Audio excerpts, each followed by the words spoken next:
Welcome to Global Morning. The death toll from flooding. Most time our politicians just bring in policies too, for sure. Incidentally, we have several more stories. The legislature was carefully crafted to 22.2% inflation rates as of April this year. What does that say about where we are as a country? I think Nigeria has resorted to being resilient. Before you call the police station, before they even leave, they'll take permission from I don't think there's really anything on ground to improve. the struggle as to strike. The Minister of Education volunteered and said, give me 2 weeks. It was a lie. The president never gave me any deadline.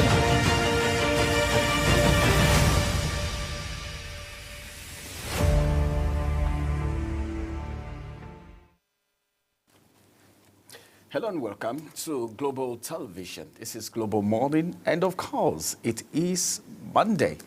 Something very beautiful about Mondays, for the fact that it helps you plan ahead for the rest of the days of the week.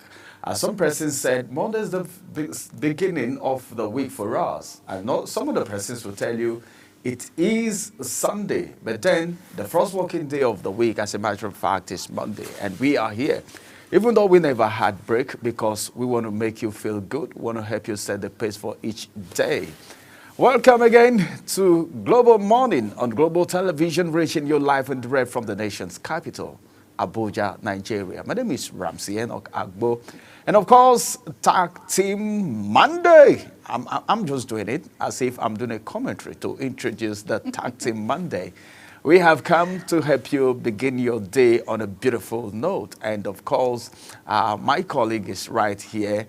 Good morning, Jumai. Good morning, Ramsey. How are you doing today? It's a beautiful Monday morning. Yes, it's a Tag Team Monday on Global Television this beautiful day. And like you mentioned, some people will tell you the first day of the week is Sunday, while some would, well, the first working day, it's Monday. But I think we're still going back and forth on that one. But whichever way, we're here, and we're here to make you feel, to give you the necessary information that you need today. And like he mentioned, I am Jumai Manson, and it's great to be here. Well, tension is on the rise for people who own properties in Abuja that have not been making land use payment. A total number of 4,794 properties to be revoked. And as a matter of fact, 1 week grace was given by the FCTA administration, but today is the day of enforcement. I was just thinking about the night, and I was like, oh, come on. These are properties that have not been paid for more than 10 years and above. They said some is even up to 40 years. Then you begin to think about the housing deficit issues that we have in Nigeria, especially the FCT, where we have people migrating into on a daily basis. You know, the rural-urban migration is something that you can't take away, and it keeps happening on a daily basis. More so that Abuja is the federal capital territory. There is a lot of people coming in. Where are they coming to stay?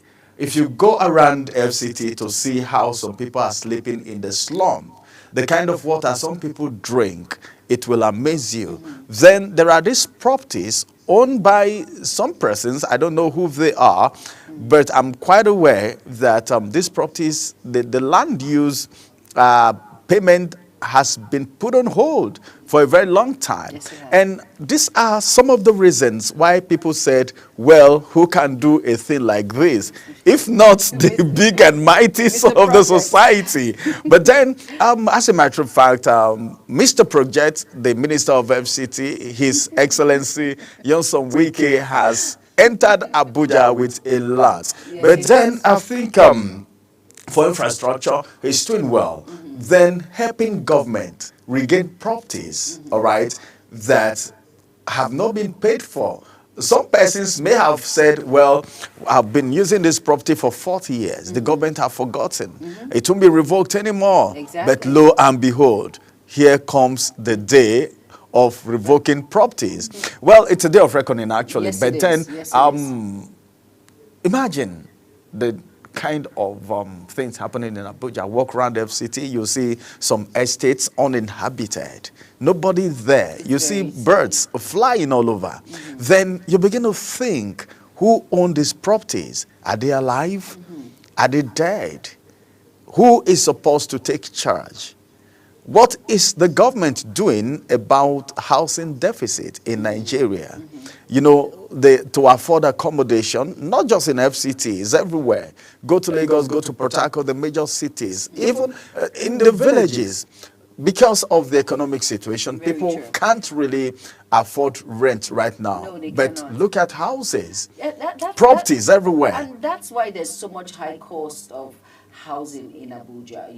You get to hear that for a one-bedroom self-contained, you pay as much as 1.5. A two-bedroom, you get as much as 3.5, 3 million naira. If you're lucky in some places, it depends on the area. It depends on where you are staying. And there are some places that you get two-bedroom for 250, like the places you call slums is a gold mine for individuals that can afford that. But I think for me, people might say, okay, this has just come, it's so prompt and all of that. People were not prepared because they've stayed in these properties for a very long time, for as much as 40 years that you've mentioned, and you just say, maybe the government has forgotten. But like you mentioned, this is a day of reckoning, and I think it's a step in the right direction. And I hope housing costs will reduce at this point. A lot of people, it should be open to civil servants, should be open to individuals in the public, so they can afford these houses and live properly. It's very important. These are basic amenities, Ramsey, that is needed. It's just, we were talking about housing, water, electricity. These are basic things that we need. And it's just unfortunate that sometimes this is where we find ourselves. Well, I'm sure Mr. Project is in the step in the right direction. I always say Mr. Project, plus we mean the Honorable FCT Minister and all the person then. Nyesom Wike at this point. Well, I always smile when I talk about it. You whisper when you talk about him. Well, there's a letter making round Yes. from the Minister of FCT, and it has to do with the People's Democratic Party. I know some persons are saying, you know, the PDP is supposed to have their neck meeting. Now, there is a situation on ground, and that is the revoking of the PDP secretariat. All right. Now, if that happens today, I was just thinking, where would our next meeting take place? Meaning the problem in the People's Democratic Party is deepened. Some persons have tried their best. They will tell you, I've tried my best because of the passion that I have for this party. We were somehow the founders of this party. I've been in this party, people like the FCT minister. You know, if you go through the content of that letter, which we will be bringing the details to you much more in some of our programs or our bulletin, you will see that the FCT minister couldn't hold things back anymore. You know, he had to pour out his heart as far as the People's Democratic Party is concerned. But all the same, I think it is high time, whatever the problem is. Time is not waiting for anyone, and it's unfortunate that we can't turn back the hands of time. No, we cannot. What needs to be done? If it's not done now, 2027, can I shock you? A lot of people are already making preparations for 2027. It's around the corner. It's around the corner.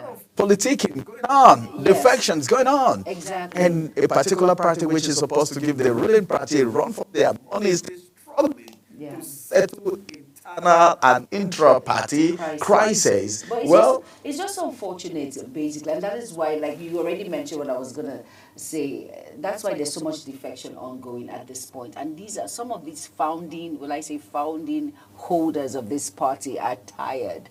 That means it's something beyond repair with what I've seen. For the FCT minister to come out and pour his heart out in this particular letter, it's just unfortunate that this is where it is. And like you mentioned, PDP is supposed to give the ruling party a run for its money. But with this defection that is ongoing and the internal crisis that we do not know why it's not coming to an end, is lingering for too long.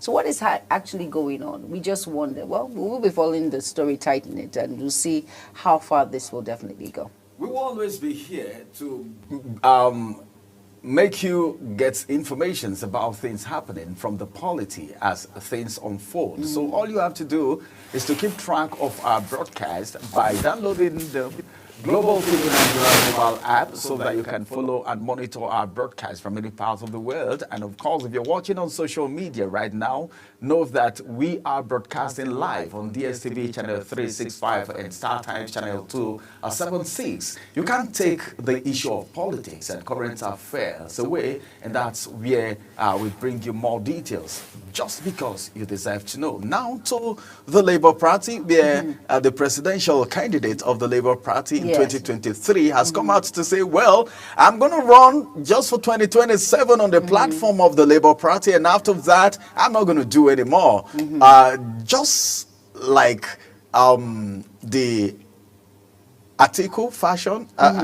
You know, Atiku, someone was advising Atiku and he said, well, you don't need to run again. Yeah, just you don't need to run again. And I think Peter Obi is trying to do something different. I don't see it as giving up. Exactly. But then some persons may look at it as maybe weakness or maybe not wanting to run over and over and over again. When someone tells you that I am coming for a particular purpose. He tried the first time, he didn't make it.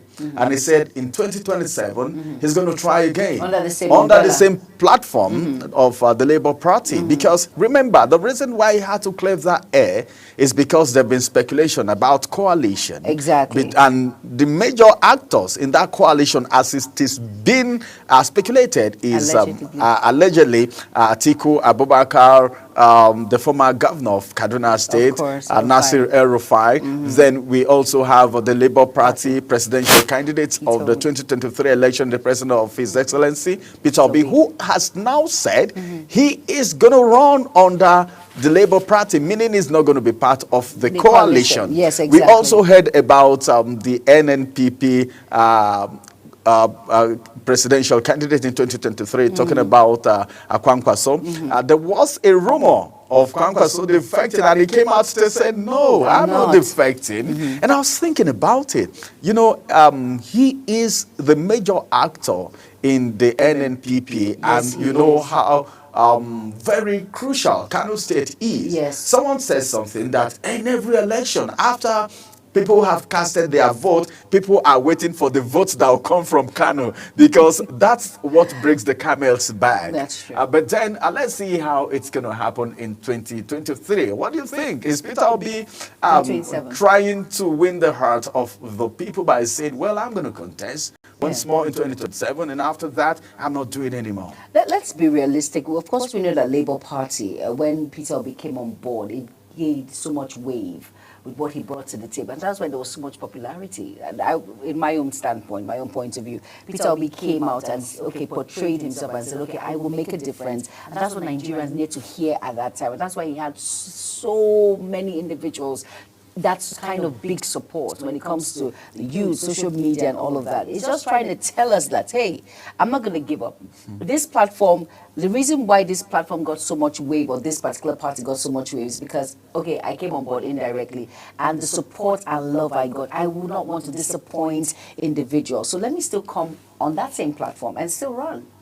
I'm not going to, for now, indirectly, there's not going to be any coalition. So at the same point, let's just watch and see. I think it's a step in the right direction, so that, you know, when you actually give hope to the people that, hey, do not give hope, do not lose hope, still stay on, but hold on strong to it. It doesn't matter. Do not waver. When you believe in something, stay put. I think that's the message he's trying to pass to the youth, and I think it's going to go a long way. It's going to go a long way, and I think that's to build more confidence for the supporters. Very important. Because of a truth, a lot of people got discouraged after the 2023 elections, because that, I think 2023 election made the difference. That actually spelled out the fact that Nigerians are very enthusiastic when it comes to picking their leaders. You can see people coming to vote with umbrella, with generator when it was getting dark and all of that, helping INEC provide materials. I mean, you know, bringing generator and umbrella is material to facilitate the election. It showed determination that Nigerians actually want change. They're tired of sitting back and watch everything play out. Nigerians are now have now, will I say, awakened to the fact that, hey, we actually have a voice with our votes. We can actually come out, go all out, and then the needful should be done. To me, that was a step in the right direction. A lot of youths coming out, people coming out, lending their voices. The participation alone showed that Nigerians are now this. They want change. We want the best to be done. We're tired of sitting back and allowing things play out for itself. So that was like an awakening for Nigeria as a whole, I would say. All right, let's just keep our fingers crossed and see what will happen in 2027. 2027 is going to be great. I'm looking at it as one election, all right, that will still bring in more surprises because, you know, every electioneering year, there are surprises. And we are not expecting anything less. We are still expecting the surprises that will come up in 2027, even though some persons are saying, hey, come on, this is defection. Don't you think we are gradually moving towards a one-party system in Nigeria? But then I think it may be difficult, but you can't say, well, let's just watch and see what will happen. Remember that on Global Morning today, we'll be looking at the pages of the national dailies, and 2 major conversations will be coming on your way. So right now, we want to go on a quick break. After this break, we'll return and we'll bring you the newspaper review for this 26th day of course, May 2025. Stay with us. We'll be right back.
All right, you're welcome back. And if you're just tuning in, it's Global Morning on Global Television, and it is the newspaper review segment. And we'll start with the first paper of the day, and it's the Guardian newspaper.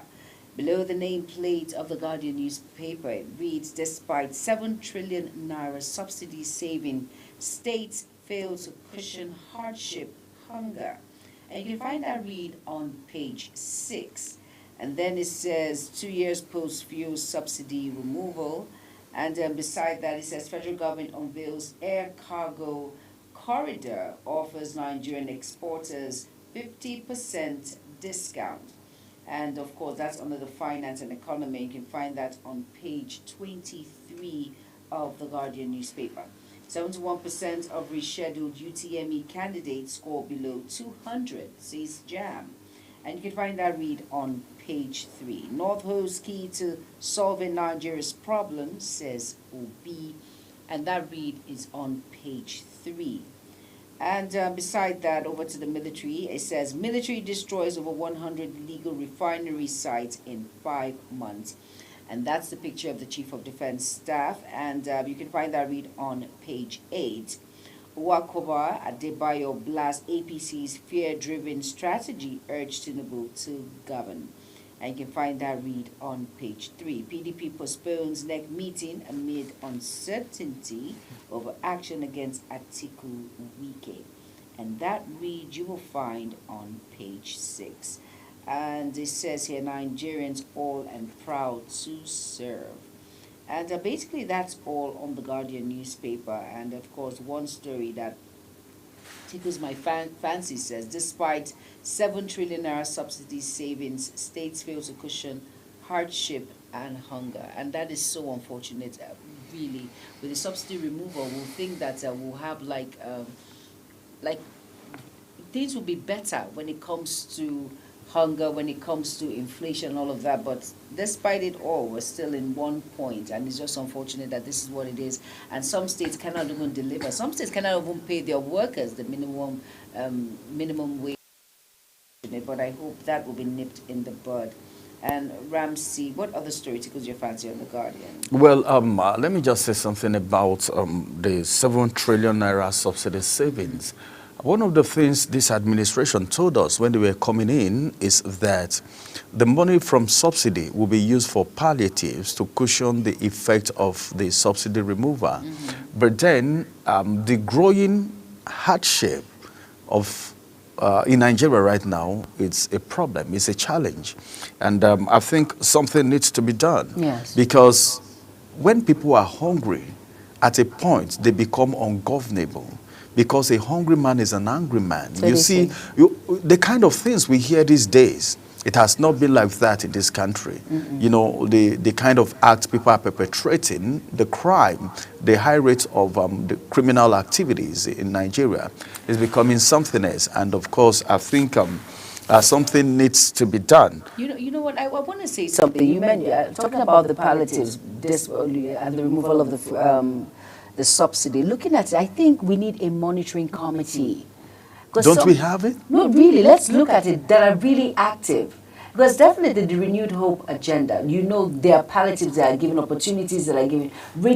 People will say it hasn't really touched lives that it needs to be. That's where the problem is. It has touched lives. There are people that have gotten this palliative. Yes, exactly. But at the same time, I don't think it has really made that impact. Maybe it's going to make, we do not know. Probably it has not gotten to the real people that need this. Remember during the COVID-19, where people who don't even need the palliatives were hoarding it. And even being shared to people in public offices, whereas the average Nigerians are there wallowing in poverty. So I think the president is doing so much. There are a lot of palliatives going on.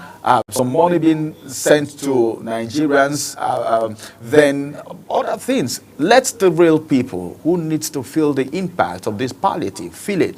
And of course, like my colleague said, a monitoring team needs to be set up so that they can supervise the activities of the people who share this palliative. Then coming to talk about the UTME, that failure is massive for me. It is, really. It's massive. This is a receipt. And you know, with this now, with this 71% of rescheduled UTME candidates score below 200. Not even 300. And I'm sure this is really accurate with what has been ongoing, really, because, you know, the UTME board has really come out, you know, the letter of apology and, of course, rewriting of these exams again. So this, I think this is it. This is the score. The students, what's going on now? No, but the truth is this. The truth is this.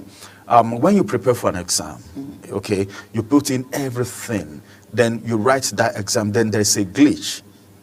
You know, going back to write that exam again, that zeal, you know, that power force that you go into that exam with. Remember, some Nigerians are good crammers, you know. By the time they get into that exam and they get out, some of them have forgotten what they read. Going to receipt again is another ball game altogether. But the bottom line is that failure is massive. It's massive. And then 71%. And then looking at it again, you know, at the beginning the failure was massive when the result came out the first time. And we attributed it to the glitch, to the error. To the error of data, the CBT center and all of that. And you come back again to write the exam and still this is 71%. This is serious. And the truth is, I believe in second chances. If the result was bad the first time, others that didn't do so well, you have an opportunity to write again. What stopped from reading and putting in your best again to do this? So I do not know. I think, really, see, one thing comes with that. The exam tension must have been killed with that first one that you wrote. That's so when writing you did the well. second time again. If you did extremely well, then that tension, of course, writing would have killed all of your when you want to write exam, there is this exam tension for some persons. But when you go into the exam and you come out, like take for instance, when you have like 5 exams to write, by the time you take the first exam, the tension subsides. Yes, you relax. You go in for the second one, it reduces again. You get used to the process and you get used to the exam feelings, you know. So I was thinking, going in for this second time, they should even perform better. That's what I am I don't know the kind of question that was set for them, but it will still be within the syllabus, the curriculum. So, well, this is, I don't know who to blame right now. I do not know. Are we going to blame, you know, the students or the UTME authorities? Or we blame the schools? All the schools? No, I don't. I think they even wrote our CBT centers. You know, well, this is what has come out now. I don't know what. Let's just keep our fingers crossed and see what parents will be saying. All right, let's go to the next paper, and it's the Daily Trust. Over to you, Ramsey. All right, the Daily Trust. Let's see how trustworthy the Daily Trust is this morning. I have some stories here. 30 killed in Taraba communal clash. That's on page 4 of the Daily Trust newspaper. Questions over Port Harcourt refinery shut down after $1.5 billion rehabilitation. So what happened to that money? You know, $1.5 billion. We're talking about dollars here. There's a question over Port Harcourt refinery shut down. What Nigerians were actually expecting is now Dangote refinery has come. Let's now look at what will happen to Warri refinery and Port Harcourt refinery, and the assurance was given. Remember, we were told that the refinery in Port Harcourt was going to start working in 2024. We didn't see it work until now. It never worked. But now we are hearing of a total shutdown, and $1.5 billion been spent for the rehabilitation. That's a lot. And we're not getting result. I think this calls for serious investigation. Now, PDP's reconciliation so far setback as Wike pulls out. All right. We'll get to talk about this coalition. That's the big story. Atiku Obi meets Northern Group. No wonder Obi said in one of the papers that, did not have so much to do in elections in Nigeria. Then finally, in loving memory of my dear husband, DIG Lamode is the one saying that. Now, one of the stories that I would like to talk about is the PDP's reconciliation that is suffering a setback as Wike pulled out. We told you earlier during the introduction that a letter was written.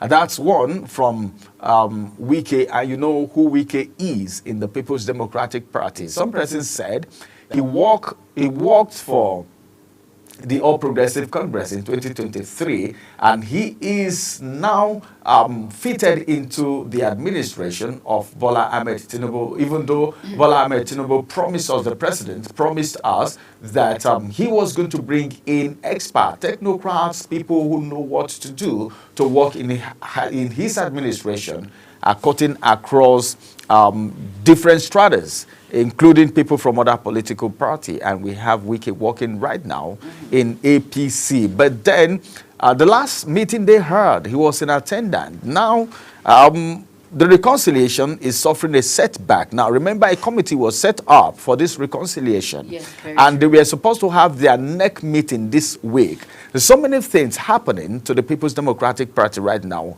Number one is the fact that their headquarters, their office is being listed among the properties that have not been paying land use in FCT that is going to be revoked, and the enforcement is starting today. So if they are really affected, then there won't be anywhere to hold the NEC meeting. And remember, the essence of this NEC meeting is to reconcile the people, reconcile aggrieved members of the party so they can give the ruling party a run for their money. And now we are hearing that Wike is pulling out. Now, talking about pulling out, do you foresee a defection?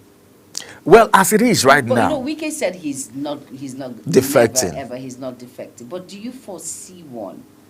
Well, at this point, it's not all about defection, because you might be in a party, all right? You might be remaining in PDP.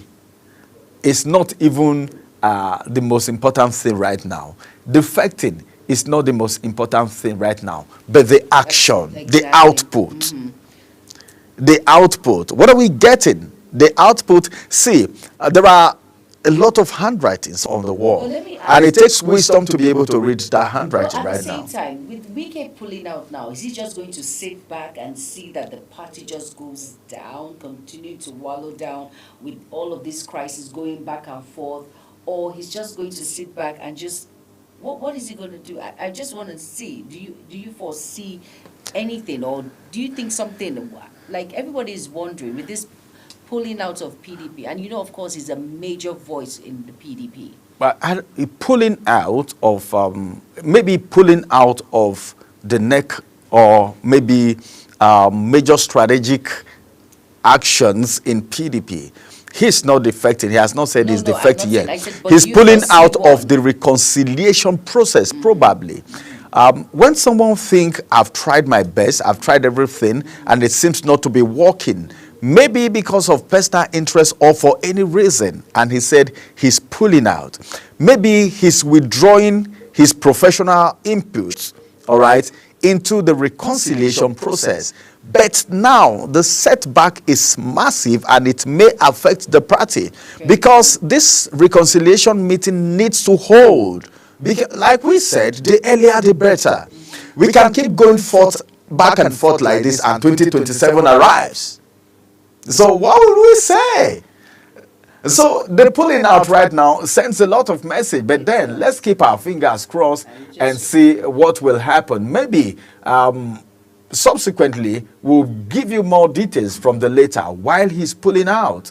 And of course, a letter has been written to that effect while he's pulling out. But the disaster now is what will happen to the reconciliation process, which is very important and vital for the survival of the People's Democratic Party. And let's see whether it will still hold afloat. And let's see whether this crisis is going to come to an end as soon as possible.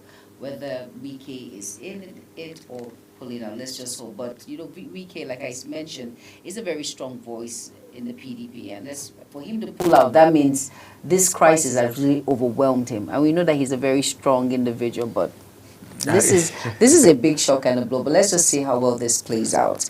All right, now let's go to the next paper on the national dailies. And it says here, the Daily Times. And above the nameplate, Wike, the same story. Wike pulls out of PDP peace deal, vows to fight until justice prevails. And we can find that read on page 2. And the Star story there says, NAS, not a rubber stamp, Senate leader insists.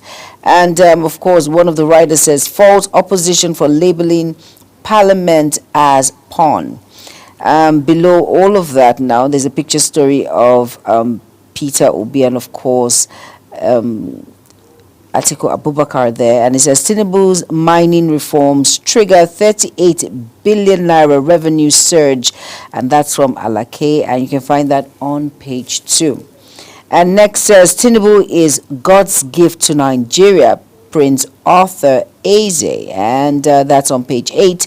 Now over to accountability. PDP demands disclosure of project costs. IGR from Abia governor. And that read you can find on page 11. Fulani militants kill retired police officer, 2 others in Plateau community. And you can find that read on page 2. And it says here, your solution to Nigeria's problem, Obi tells Northerners. And you can find that read on page 8. And that's it on the Daily Times. Unfortunately, this, we're still going back and forth with the crisis in Plateau. I don't know.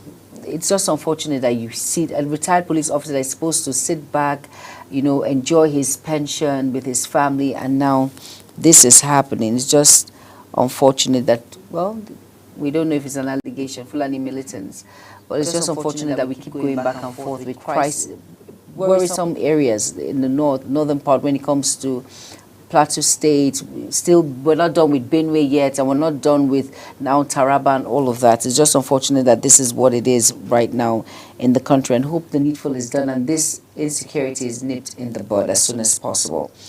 All right, now the next paper is the Nigerian Tribune. Over to you, Ramsey. All right, let's quickly look at the Nigerian Tribune and see what the paper is saying right there.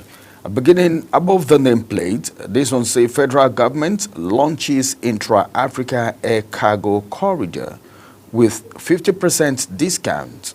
One rider to that story, and it says unlock East Southern Africa for Nigerian exporters. Details read on page 6. Utomi defends shadow cabinet, calls for democratic renewal. Page 22 is where you can find that. Remember the shadow government thing, and of course the case. This is Pat Utomi here, and we know the pedigree of Pat Utomi. Now to the big story. PDP, that's the rider. Wike withdraws from peace accord. Right, the kicker rather, PDP is the kicker. Wike withdraws from peace accord. Right, blames Makinde, vows to fight on till justice is served. Claims credit for most PDP governor's election. That's Wike now claiming credit for most PDP governor's election. And finally, he said controversy rages over national secretary. That's one of the problems in the People's Democratic Party. And of course, this is a claim coming from Wike that the making of so many PDP governors, that of course he has credit in that, and he's blaming Makinde. His withdrawal from the peace accord. Let's see if peace can actually be made. The reconciliation can actually happen without him.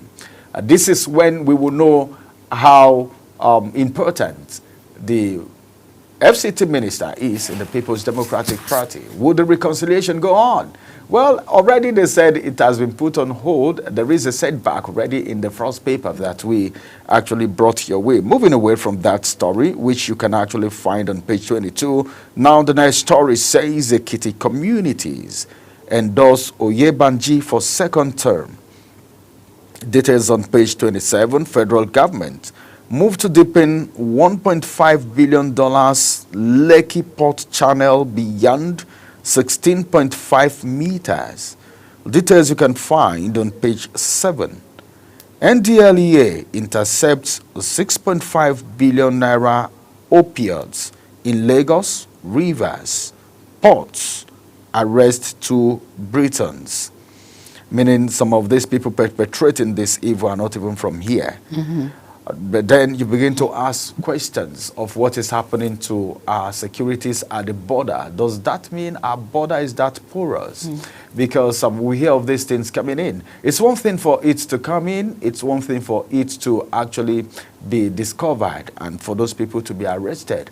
Talking about child trafficking, you know, and a lot of things happening. But then the question is, what's happening to our borders? I think more needs to be done about the porosity of our borders.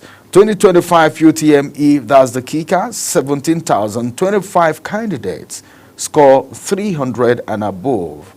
All right, that's coming from JAMB. And 2 riders to that story. Releases result of rescheduled exams.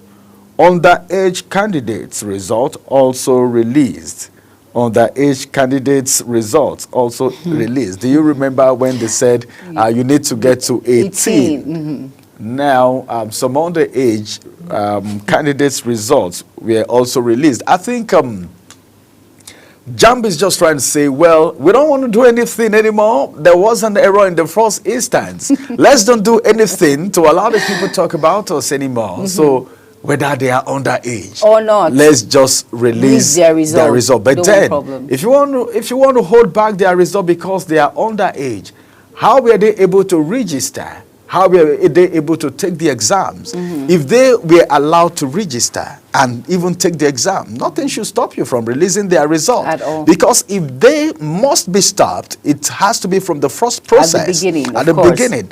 So releasing the result is okay. I think, Jam, they're being very careful now. Of course, you saw what happened. That that beautiful girl that committed that suicide, right? Committed suicide, because there are kids like that who do not want to accept failure, and they don't want anything that will that will come between them and success. So they cannot take it lightly. I think they're just being very careful, so I think I understand. Thank you, Jam, for releasing the result of the underage candidates. And they had to spell it out. They have to spell it out. No, they have to just make Nigerians know, because you don't know what will happen tomorrow. Exactly. So it's very important that it's spelled out for everyone to know that, okay, this is the result. And underage students, they have theirs too. So let's just see. I hope, I'm curious to know if they did badly. I'm sure they didn't. That's what I wanted to know. But then for their names to come, for their names to come under the 17,025 candidates that score 300 and above, that means they did well. Very well. And that sends a message. I said it at the beginning. Let's just revert back to when this whole issue came out of being 18 years before you proceed and write and go into the tertiary institution. I said there are some 16-year-olds who are in SS3 who do very, very well, who can compete. Especially in this digital age. I said, this is something that most parents will not agree with. It's not all about, sometimes it's not about age. They say, like, exams not the true test of knowledge. It's true in some And age is just a number. Age is just a number. There are some that are just naturally brilliant, and they're 15 and they are in these classes, and so you expect them to wait 15, 16, 3 years when they would have been in their 300 level. Are you kidding me? In some developed worlds, what they do is, by the time they discover a child, all right, that is doing well in a particular area, they follow up with that child. If it is craft, if it is engineering, if it is medicine, if it is law, if it is accounting, whatever, whether technical or anywhere, they just follow that child. So I think what JAMB should be doing, they should help parents and the federal government spot out these children, even as much as the parents are doing their bit. They can also do that. If these children, underage children, if they did well in that JAMB, then they should be allowed to proceed. Finally, from the Tribune, Atiku Obi Amechi others in closed-door meeting with National Political Consultative Group. Tension flares as Jigawa delegates distraught proceeding. That's the only writer to that story, and of course, that's going to be the size of the headlines from the Nigerian Tribune. All right, now over now to the Daily Sun. And here it says, beside the nameplate of the Daily Sun, it says, PDP, Wike pulls out of peace deal, vows to continue to fight for justice within the party. All right, so even if he's out, he will still continue to fight for justice. That means he's still neck into PDP, a strong supporter, and is still part of the PDP with this. Now, and you can find that read on page 27. Now, below the nameplate of the Daily Sun, it says here, food security threatens as terrorists kill over 900 farmers, displace thousands. This is a major issue because without the farmers, of course, there will continue to be food inflation and scarcity of food. It's just unfortunate that, well, kudos to our security agents. I know they're not doing badly, but they need to still do more. They are doing excellently well, but they really need to still do more to nip this in the bud. This is 14 years now. We're going back and forth with this issue of insurgents and all of that. It's a major problem, really. And here now, and we have some riders underneath that. It says, farms now war zones. We can't cultivate optimally, and that is AFAN. We move in droves to be less vulnerable to assault. That's the women farmers now.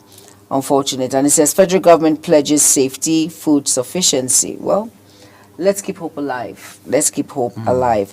And the star story on the Daily Sun reads 2027 Atiku Obi yet to seal pact, continue negotiations. And the writers there says leaders fear pro-government elements have infiltrated coalition effort.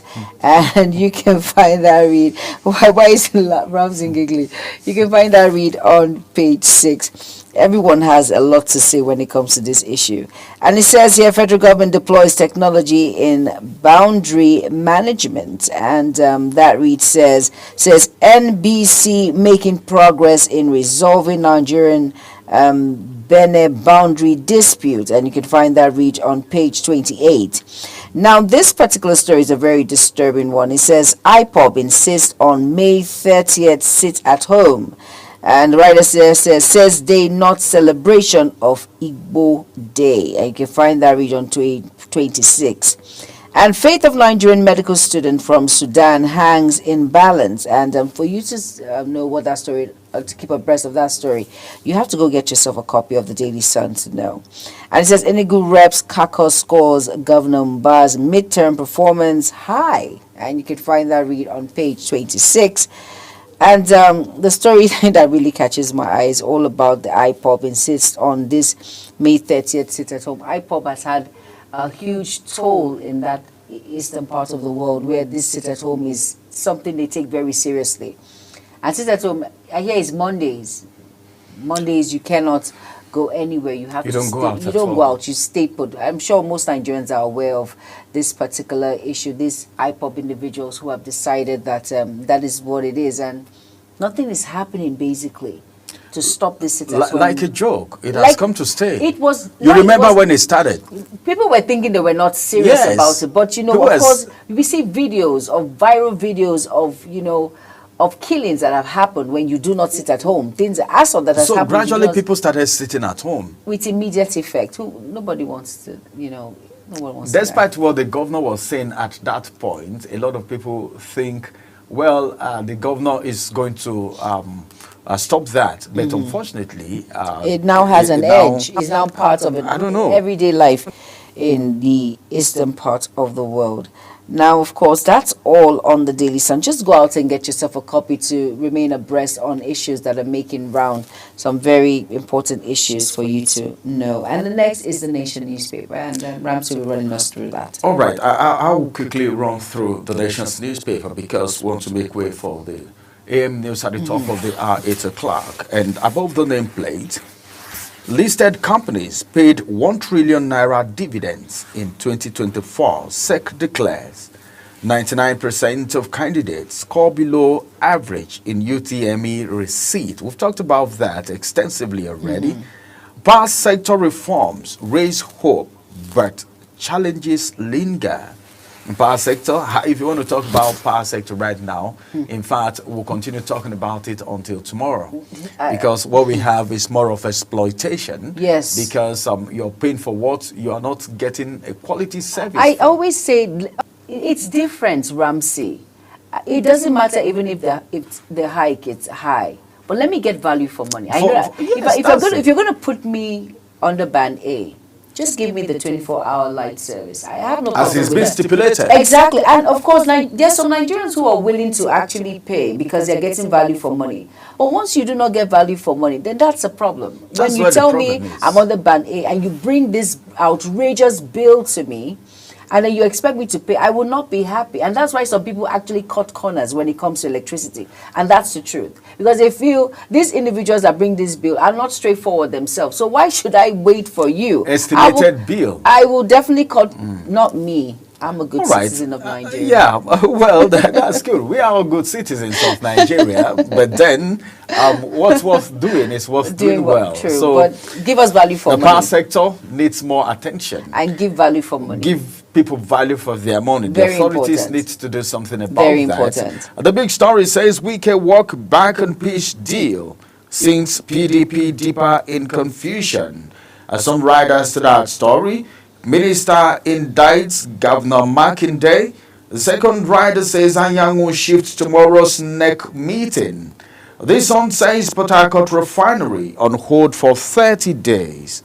And of course, Atiku Obi Amechi at coalition talks.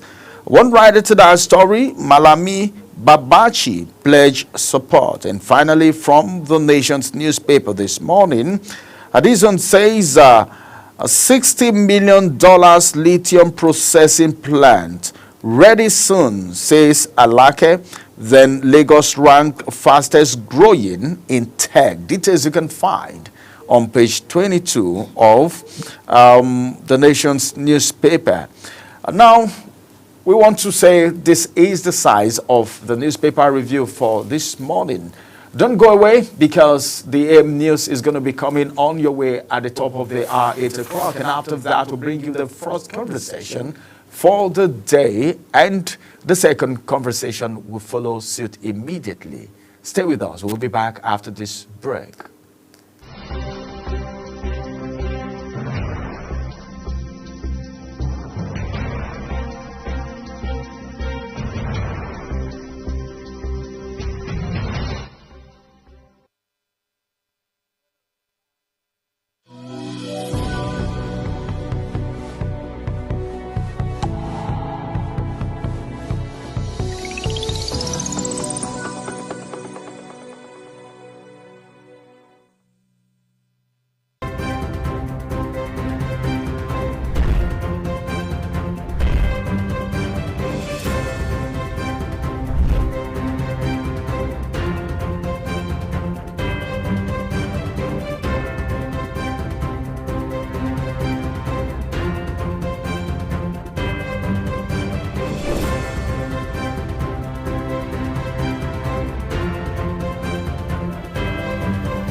Global Morning is your top morning show here on Global Television.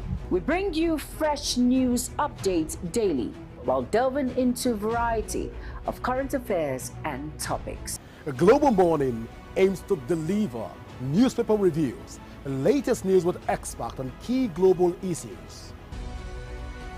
And at the same time, keeping you well informed about important events, both national and internationals. Global Morning serves as a valuable source of information, helping viewers like you start your day well informed. Stay connected from Mondays to Sundays to a wide range of the latest news making rounds on Global Morning. We're on the road to protest. And the president meets all of our demands.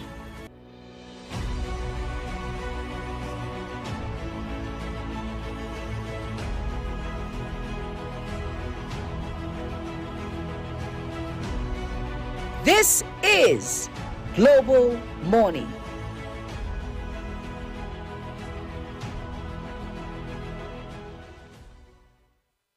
Do you know that Global Television can be watched in Nigeria and all over the world?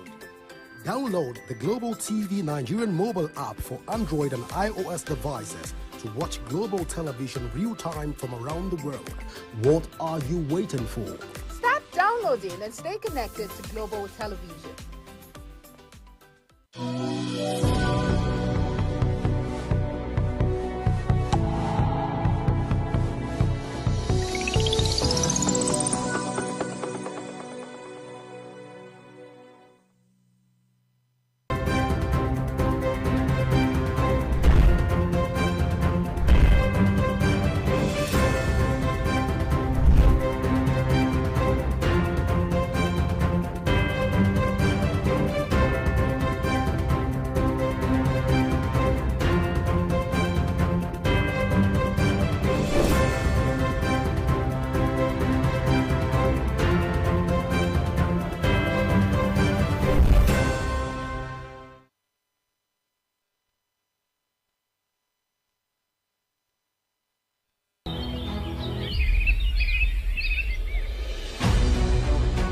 Global Morning is your top morning show here on Global Television. We bring you fresh news updates daily while delving into a variety of current affairs and topics. A Global Morning aims to deliver newspaper reviews, the latest news with experts on key global issues.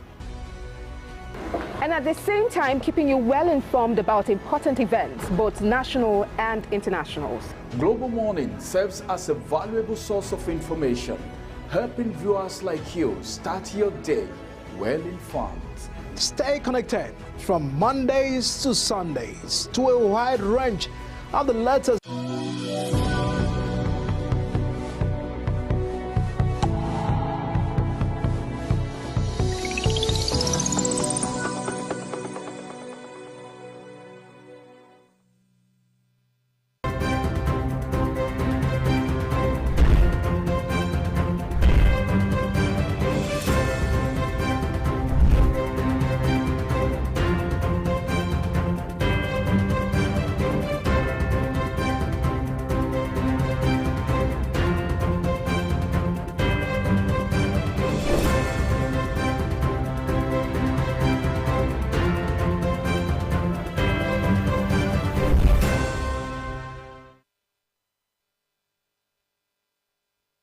Do you know that global television can be watched in Nigeria and all over the world? Download the Global TV Nigerian mobile app for Android and iOS devices to watch global television real-time from around the world. What are you waiting for? Start downloading and stay connected to Global Television.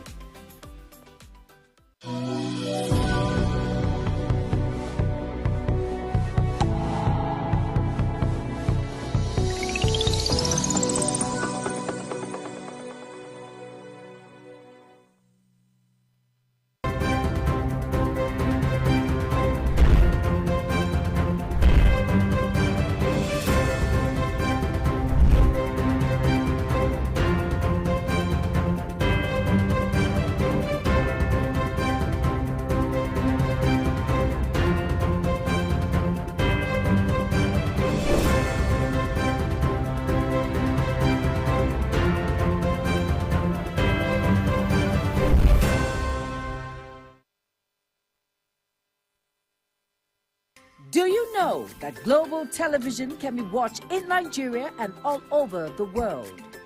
Download the Global TV Nigerian mobile app for Android and iOS devices to watch global television real-time from around the world. What are you waiting for? Start downloading and stay connected to Global Television.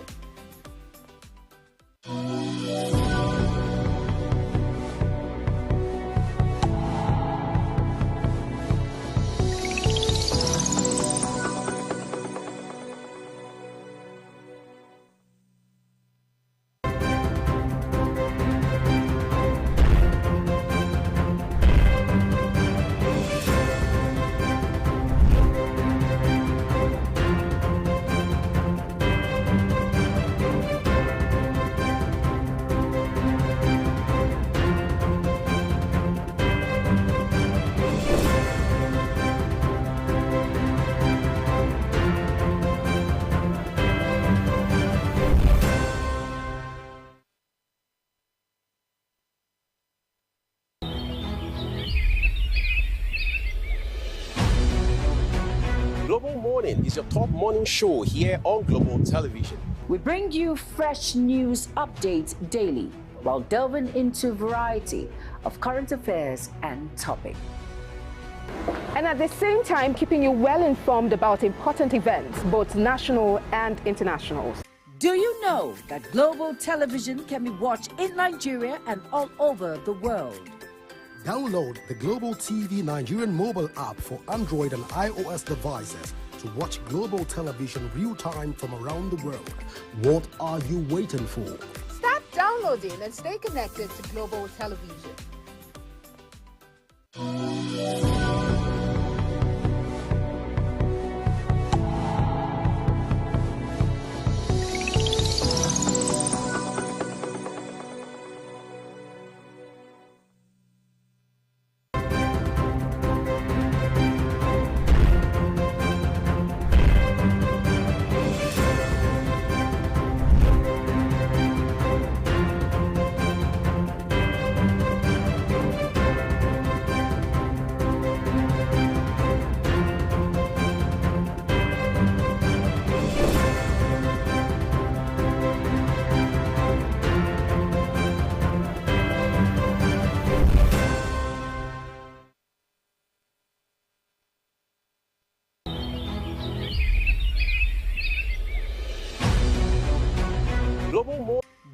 know that Global Television can be watched in Nigeria and all over the world?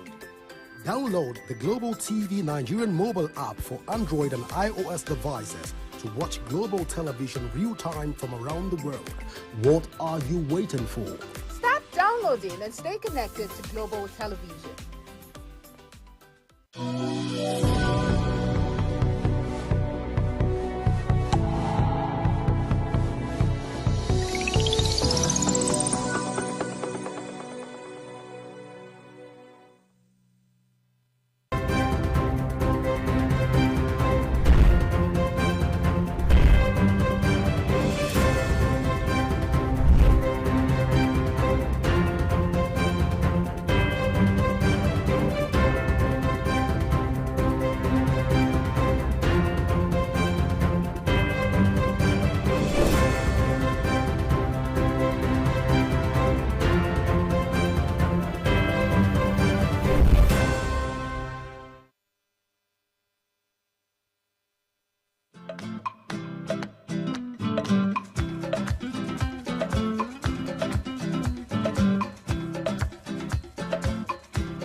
Hello and welcome to all our viewers in Nigeria and around the world to AM News on Global Television, coming to you live from the nation's capital, Abuja. I am Jumai Manson. A quick reminder that Global Television is on DSTV channel 365 and Star Times channel 276. You can download the Global TV Nigeria mobile app for Android and iOS devices to keep track of our broadcast. Now the news in full. The federal government says it will not directly invest in the establishment of a national carrier, but remains open to viable proposals from private or public entities, both local and international. This clarification was made by Minister of Aviation and Aerospace Development, Festus Keyamo, in a post on his official X account, stating that the government's focus is on creating a policy environment that supports the growth and sustainability of existing local airline operators, rather than directly funding a national carrier project. The Sultan of Sokoto, Mohammed Saad Abubakar III, has commended President Bola Ahmed Tinubu for promoting religious tolerance in Nigeria, saying the move is responsible for the economic gains recorded across the country. The Sultan gave this commendation at the commissioning of a Bola Ahmed Tinubu Darulum Center for Islamic Studies in Kaduna, built and donated by the Director General of the Department of State Services, Tosin Ajayi. The Sultan, who urged Nigerians to de-emphasize religious and ethnic differences, stated it was the ability of other economically successful countries to overcome these differences that lead to their greatness.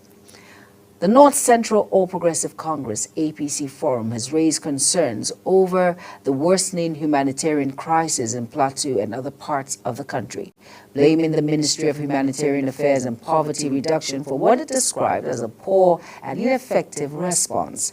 In a statement issued by its chairman, Salah Zanzaza, the forum accused the Minister of Humanitarian Affairs and Poverty Reduction, Professor Netsuwe Yowata, of failing to raise the occasion, particularly in his home state of Plateau, which continues to suffer from violent attacks by armed herdsmen and bandits. Yelwada, a former governorship candidate of APC in Plateau State, was appointed in October 2024 following the resignation of Senator Samson Lalong. The Federal Capital Territory FCT Minister Nyesom Wike says he is pulling out of all previous agreements reached to resolve the lingering crisis in the People's Democratic Party (PDP), vowing to fight on until justice is attained. The FCT minister said he had pointed out to Oyo State Governor Seyi Makinde that he is the architect of the party's present problems. Wike said he told Governor Makinde that non-adherence to agreements reached is the ban of the party. Before any meaningful conversation begins in Igbo land, one sacred item must be presented, the kola nut, known as Oji Igbo. It symbolizes peace, respect, and hospitality, and carries deep cultural and spiritual meaning. Our correspondent, Amarachi Ibe, visited Avi Autonomous Community in Owerri West, where elders performed the traditional kola nut ritual and shared insight into the significance. Her report. In Igbo land, kola is very, very important to our what? Visitors. This is what we use in order to receive our visitors with a good word, mind, to show that we are happy. At the heart of every Igbo gathering lies a sacred ritual, the presentation and breaking of kola nut, known as Iwoji. This tradition unites families, honors visitors, and invites blessings. In our autonomous community, the ritual remains strong. Here, community elders gathered at the home of Okenze Nathan and Nadi to perform the ancient rites of Iwoji, the breaking of kola nut. You show people all Nigeria no udo. Onye no go no ya no shiama. The ritual is deeply symbolic. The kola nut is never cut with a knife, but broken by hand, and by only an elder or a titled man. Once blessed, it is shared according to age and status. In most cases, a younger man distributes the pieces to those present. The sharing of kola nut follows age and rank, a teaching tool for respect and community structure. Women do not perform the breaking in line with the long-standing customs. Yes, according to our tradition yes. Oji, that is kola, the native kola, precisely, have significant understandings. Like the one that I'm holding here is about 5 pieces. When you break it, it signifies numerous delivering of children. They differentiate the kola nut within the Igbo kola nut and that of the Oji Goro. We call it Goro by name. Now, Oji Igbo, normally we use hand in breaking it. We don't use any object in breaking it because it has its own separation. When you separate it, it identifies itself, the male side of it and the female side of the kola nut. There are concerns that the younger generation may forget its meaning. Elder Wadiegwu Amadi has this to say. From the elders, because we now as elders, we were youths before and we are now elders. We learned from our elders. That is why we have something to tell them. They should learn, otherwise they will grow without our tradition. From ancient time till today, Oji Igbo remains a living tradition, a symbol of identity and togetherness among the Igbo nation. As they say, the kola nut does not understand any other language apart from Igbo language. From our autonomous community, Amarachi Ibe, reporting for Global TV News.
In local government administration to level 12, a development announced by the chairman of the Local Government Service Commission, Kamal Bayawu.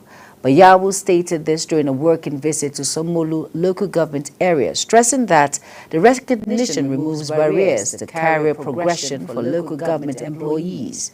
The diploma program is coordinated jointly by Lagos State University, LASU, and the Public Service Staff Development Center.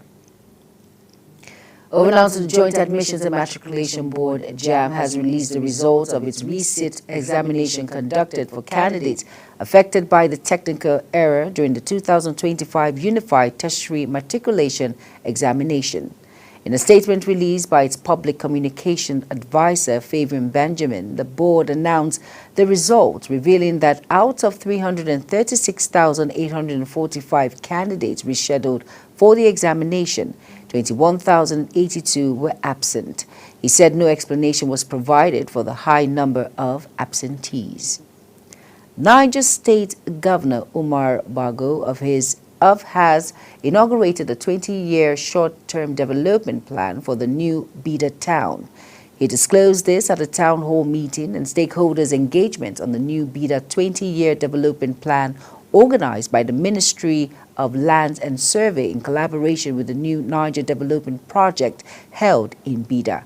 Bago explained that the plan aims to strategically modernize the city in line with his administration's vision of urban renewal development across the state. You are watching the live broadcast of AM News. When AM News returns, Uganda suspends military cooperation with Germany. Details coming shortly, plus business and sports stories on the other side of this break. Please stay with us.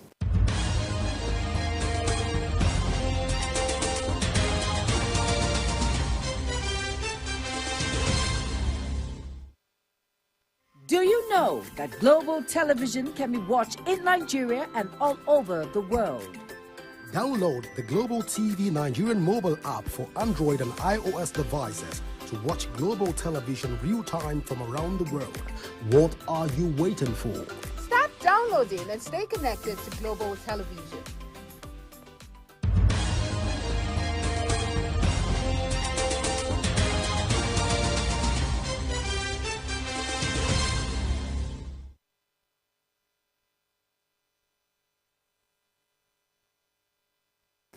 You're welcome back, and if you're just tuning in, this is AM News on Global Television. Thank you for staying with us. In business now, the Major Energy Marketers Association of Nigeria, MEMAN, in collaboration with the federal government, has reaffirmed its commitment to deepening the adoption of compressed natural gas, CNG, as a cleaner, cost-effective alternative to traditional fuels, urging stronger stakeholders' engagement, investment incentives, and policy clarity to accelerate its uptake across Nigeria. Speaking at a webinar hosted by the Hub spokesman, chairman of the association highlighted the progress being made by members, particularly in the retail rollout of CNG infrastructure. Stokeman called for consistent stakeholder engagement, fit-for-purpose infrastructure tailored to urban centers and traffic corridors, and the introduction of incentives such as tax waivers, centenary loans, and access to foreign exchange. Adamawa State government says it has increased its internally generated revenue, IGR, from 7 billion naira annually in 2019 to 17 billion naira.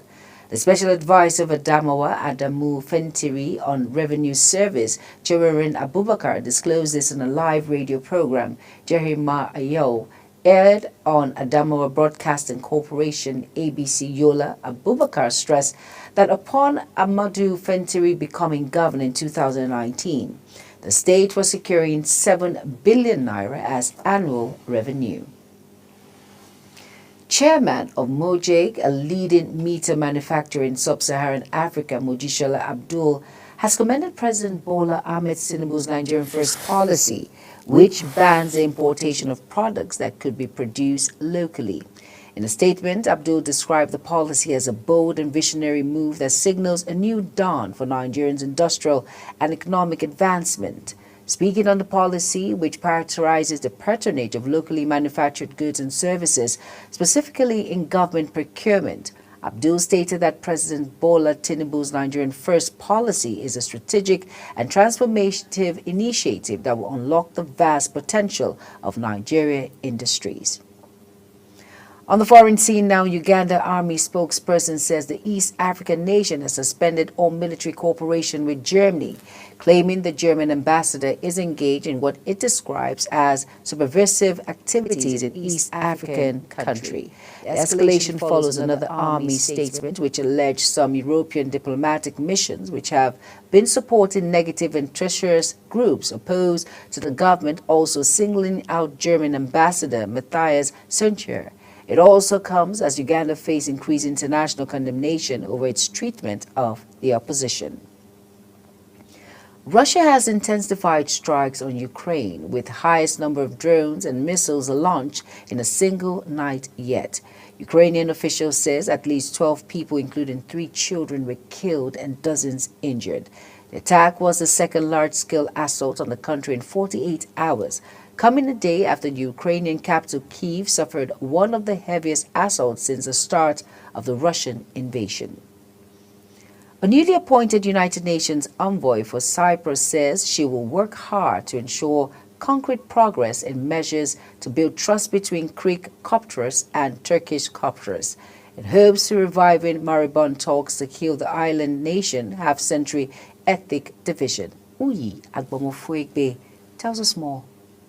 Maria Angela Hogan said her week-long stay in Cyprus aims to generate tangible results ahead of a July meeting in Geneva that will bring together UN Secretary-General Antonio Guterres and Greek Cypriots and Turkish Cypriot leaders, along with top diplomats from Greece, Turkey, and the United Kingdom. We are agreeing that we have to work hard this month until the next meeting with the Secretary General in July, and to have some results in all the agreement that they had in the meeting in March. That was a very good atmosphere. The Secretary General continued to push for the Cyprus file, and I'm pleased to be here, and I am going to work very hard to have something concrete for July and to see what happens after. Trust-building measures include talks on opening new crossing points along a 180-kilometer UN-controlled buffer zone that divides a breakaway Turkish Cypriot north from a Greek Cypriot south, where the internationally recognized government is seated. Uyi Agbomofuegbe, reporting for Global TV News. In our sports stories now, Ghana's Black Star will be without several key players for the Unity Cup Invitational Tournament in London. Head coach Oti Ado is yet to make public his squad for the four-nation tournament. A number of the players have pulled out of the competition due to injuries and club obligations. Sporting Lagos have hit out at the officiating that saw the team lose a Nigerian National League (NNL) clash to Gateway United. The game was overshadowed by controversial decisions made by referee Adebayo Kudus. Sporting Show Akanji appeared to score a perfectly legitimate goal, but Kudus disallowed it by offside. His assistant referee had run back toward the center circle to indicate a goal. Real Madrid confirmed XB Alonso will replace Carlos Lasante as their manager. The ex-Spanish midfielder, who won the Champions League with the La Liga Giants in 2014, has signed a 3-year deal. Earlier this month, Alonso revealed he will be departing Bayer Leverkusen at the end of the season. Now that's it on the AM News. A quick reminder that Global TV is on DSTV channel 365 and Star Times channel 276. Now kindly follow us across all social media platforms now showing on your screen by using @Global TV NG. You can download the Global TV Nigeria mobile app for Android and iOS devices to keep track of our broadcast. I am Jumai Manson. Thank you for watching. Global Morning continues. Stay tuned.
Morning is your top morning show here on Global Television. We bring you fresh news updates daily while delving into a variety of current affairs and topics. And at the same time, keeping you well informed about important events, both national and internationals. Global Morning serves as a valuable source of information, helping viewers like you start your day well informed.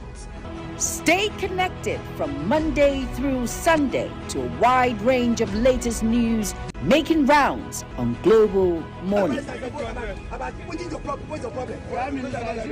on the road.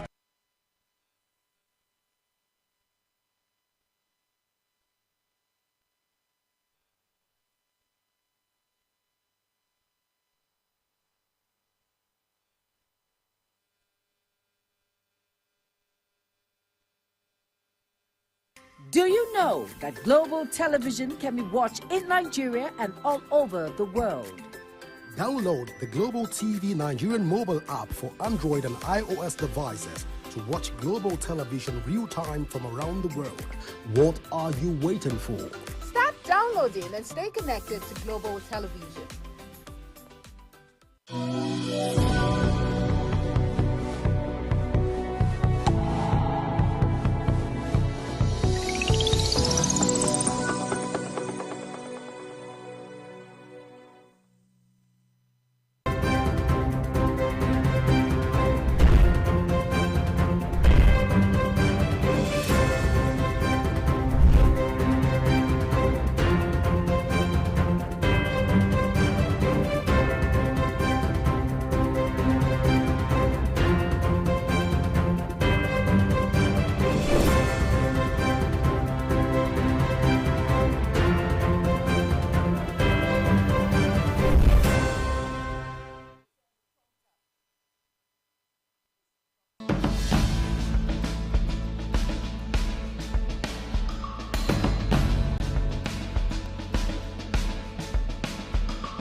Global Morning is your top morning show here on Global Television.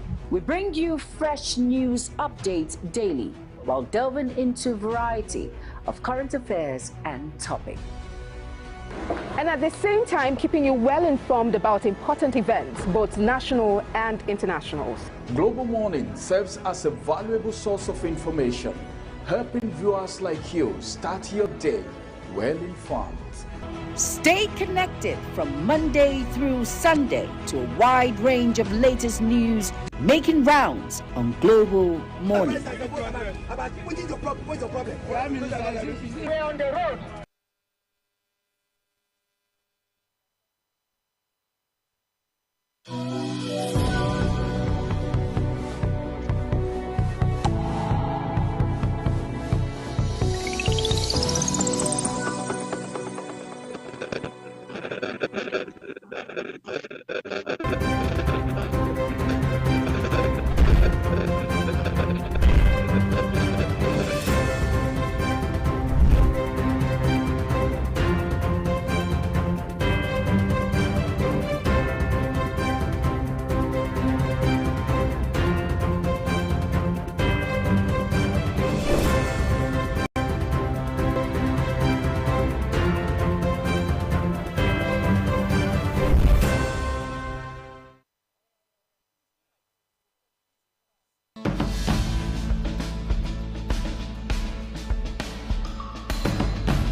You are welcome back, and it's Global Morning. And of course, we will be looking at the first discuss of the day, talking about the letter that is ongoing of the FCT minister, Mr. Project, pulling out of the peace talks.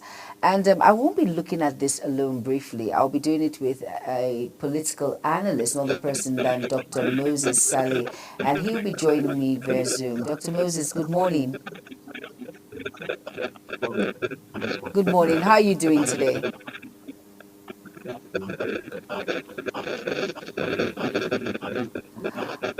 All right, Dr. Moses, let's look briefly about this, about the letter that states that the FCT minister Nyesom Wike is pulling out of the peace talks that has to do with the PDP. What's your take generally about that? Well, you see, I've read the letter.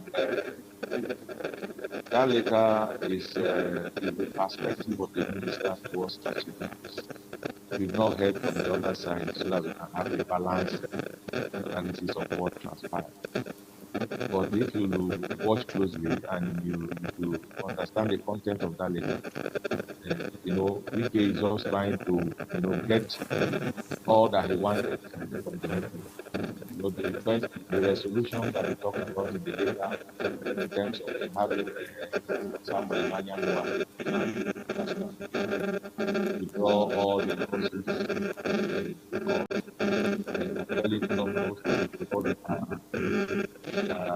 laws against the emergency. All these things are involved in those demands and it's before the time can you hear me clearly? Can you hear me?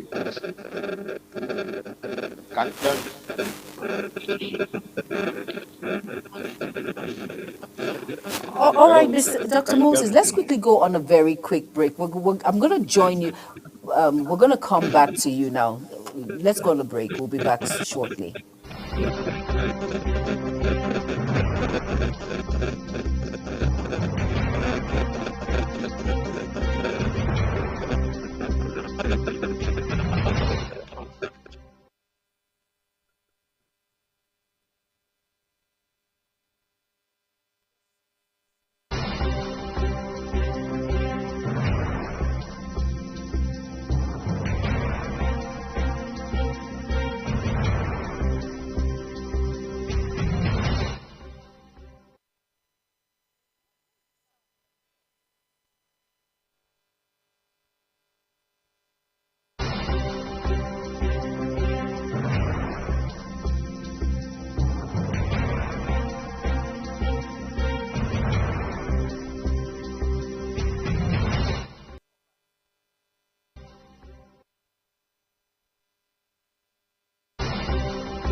right, you are welcome back from that very short break. Of course, I will be continuing with Dr. Moses Saleh, who is a political analyst. And we're going to be talking about, like I mentioned before, Nyesom Wike pulling out of the peace talk. For everyone that knows, he is a very strong individual in the People's Democratic Party. And Dr. Moses, you were saying a lot. And I said, let's just talk about it briefly. Let's delve into it. For people who are wondering, what is this all about? Let's talk about that pulling out by the FCT Minister Nyesom Wike. Let's talk about it briefly now. Yeah, thank you once again. You know, like I was saying before we went on that short break, you know, I haven't read the letter that the minister wrote. If you look at the content of that letter critically, you will realize that the demands of the minister, you know, circled around the purported resolution that they reached in the meeting. Number one, talk about leaving Samuel Anyanwu as the substantive national secretary of the party. Number two, you know, you talk about the party withdrawing all the legal suits that they have in court. Number three, talk about the governors withdrawing their legal suit against the emergency rule in Rivers State.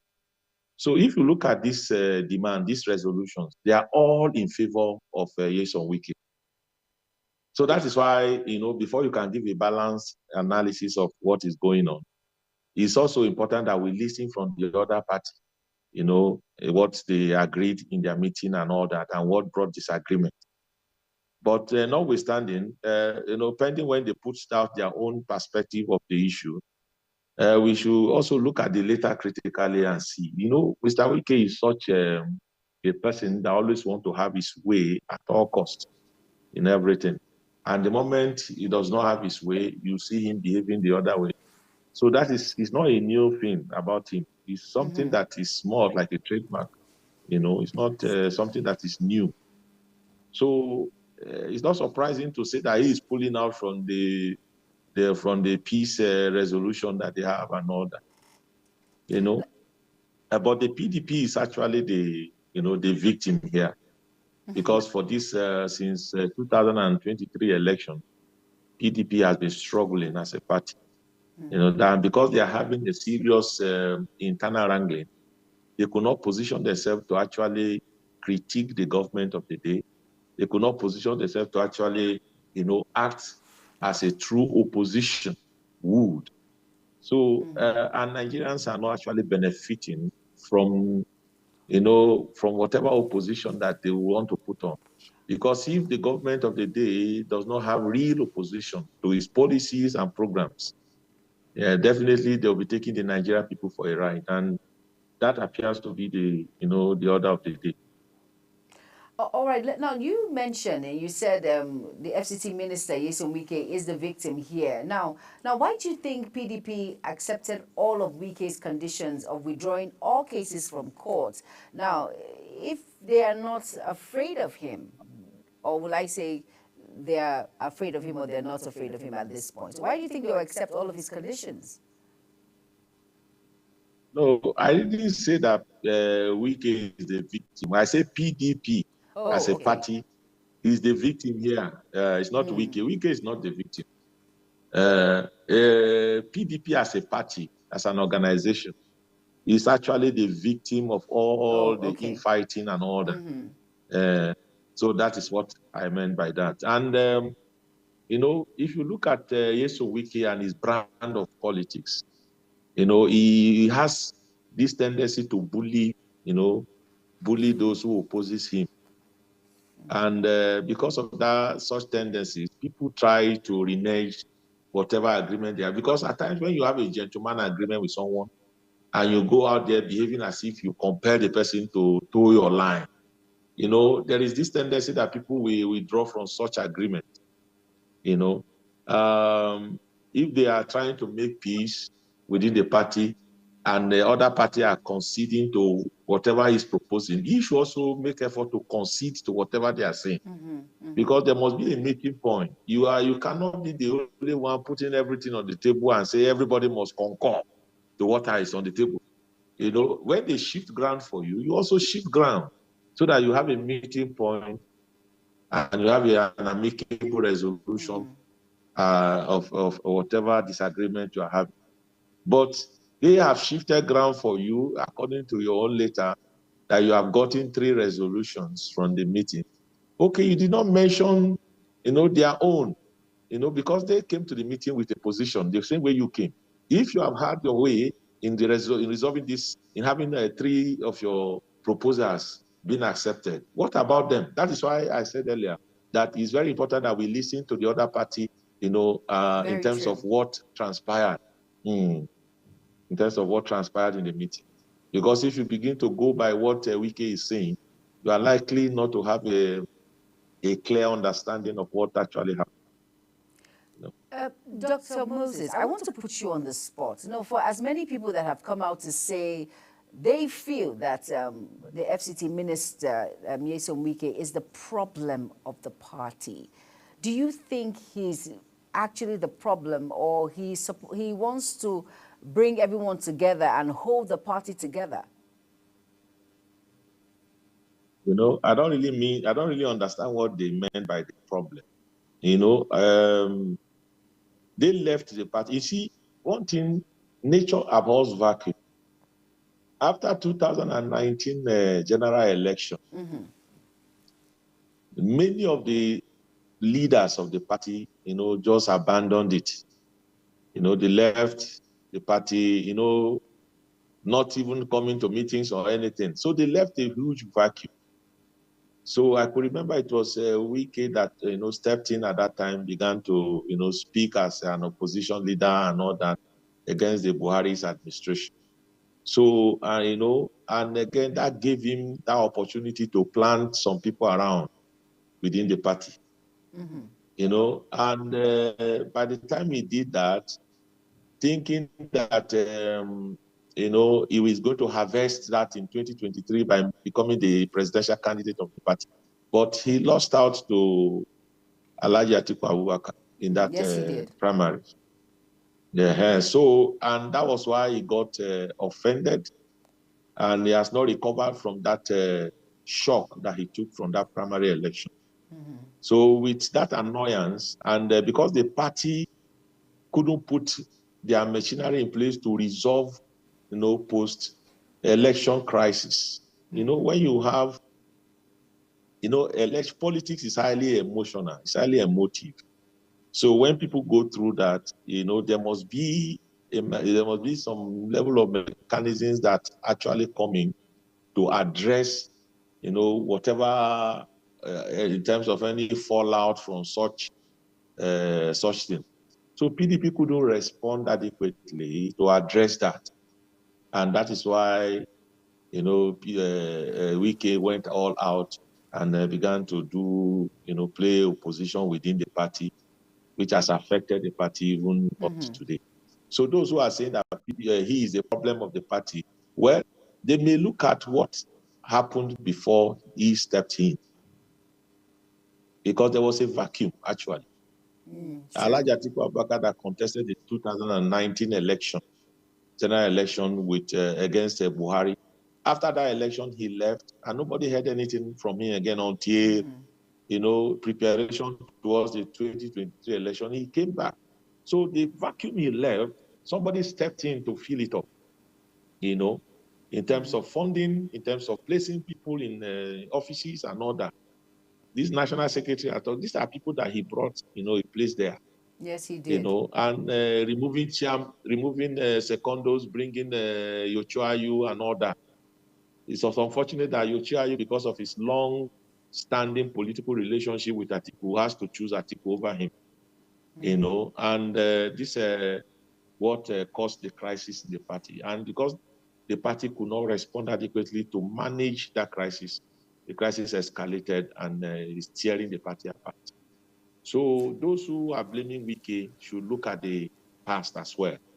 That is why in that letter, if you read that letter, he said, I've done so much for the party. These are the things he's making reference to, So I think the major problem was that, the conflict resolution mechanism of the party is completely dead. Because if that aspect of the party is activated on time and swing into action immediately after the presidential primaries for 2023 election, I don't think the thing would have dragged up to this point. So that is where the issue lies. Okay, Dr. Moses Saleh, you mentioned about the vacuum. We understand that we all saw the vacuum till when he came in and did the needful.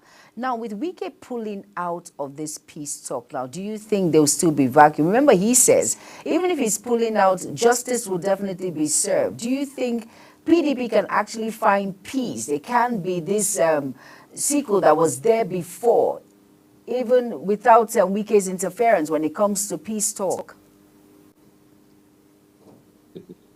You can see that, because the party has been weakening. When PDP was, some years ago, was very strong, even Nyesom Wike will not dare what he is doing today.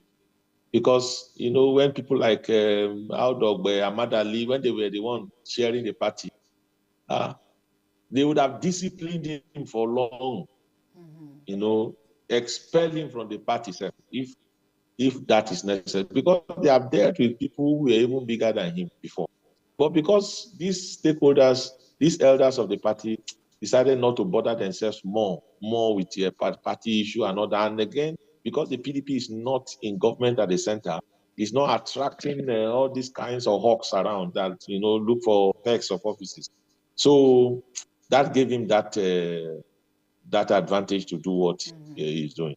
But if they want to really put the party in order, I think they should, the Bukola Saraki's committee should work harder to bring the major stakeholders of the party, try to woo them back, especially those who have governed either at the state level or even at members of National Assembly on the platform of the party. Try to bring them back and see how, they can rebuild it. Because if they continue to leave the party in the hands of Wike and the rest, they will tear it into shreds. And once that happens, it's not good for Nigeria's democracy, because one of the beauties of democracy is options. The electorate must have options. And not just options that are very viable, because of the structure of PDP across the country, it's a viable option. But the internal wrangling is not allowing the party to assert itself and take its rightful place. So to reorganize the party, they need to look at that. Peace and Reconciliation Committee need to work harder, expand their scope of responsibility to be able to reach out to as much as they can and, bring the party again and realign the party on the path of victory. If they didn't do that, then the Nigerian people don't really have much than to go with what is available to them. Now, talking about bringing the party back to victory, and 2027 is around the corner. Now, what is the best option for PDP? Now, should PDP stand alone or join this coalition against APC? Because we hear that Atiku and the BOT chairman, Wagbara, were part of coalition meeting held in Abuja yesterday, which had Peter Obi and others in attendance. So what do you think is the best option for PDP at the moment? Thank you for that question. You see, actually, when you see politicians forming coalitions, there's a reason for that. There's a reason for that. People have ambition. Atiku had already run twice on the platform of PDP. He ran in 2019 and 2023, which is twice. And it's not most likely that he will get a ticket of PDP in 2027. And if you see, he wants to run.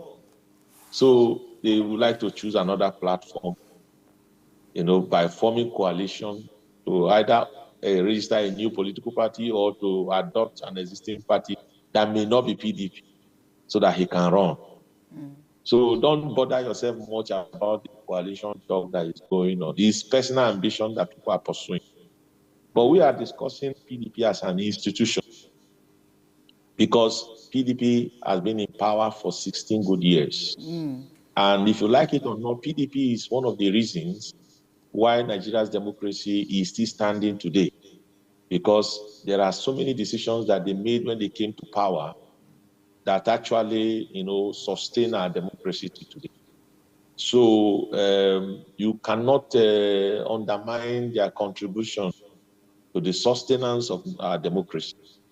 So for that reason, it's not something that we should just allow. I'm not a member of PDP. I'm not a member of any political party. But as an analyst, I'm seeing it, from a dispassionate position that haven't contributed to the sustenance of our democracy for 16 years, and another political party took over, and the party has been in power for like 10 years, additional 10 years. So you can imagine that if PDP had not done what they did when they were governing the country for 16 years, perhaps another party wouldn't have taken over, and and the democracy still remains. So for that, PDP had made invaluable contribution to the sustenance of democracy. This is the longest in the history of Nigeria in terms of democratic governance and democratic rule. We have never had it this long. You know, if you look at it from the independence era, you know, the moment Nigeria became a republic in 1963, as at 1967, it was over. 66, you know, government was overthrown just 3 years after the Republican Constitution. So when we came back again in 1979 during the Second Republic, 1983, you know, it was overthrown by Buhari's regime, junta. Then the military continued till around 1991, 92, when they started another transition program, which was aborted. Again, the military continued till 1998, till we now have this democracy in 1999. So you can see that this democracy is this Fourth Republic is the longest democratic rule in Nigeria. And if you look at it, the party that started it in 1999, you know, before they now handed over power in 2015, did some jobs that sustained the democratic rule. So for that reason, PDP should not just die like that. Because they have a rich experience, at least for what they have done. Many countries who have going through coups and all that and how to sustain them, they have something to learn, you know, from PDP. How did they achieve that in Nigeria? So for that reason, PDP as an institution should be able to preserve itself and sustain its presence. That is just my own perspective of the issue of PDP.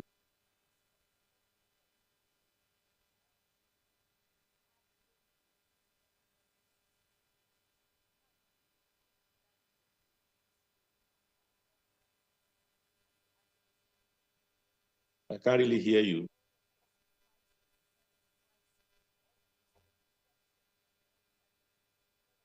Hello, I can't hear you.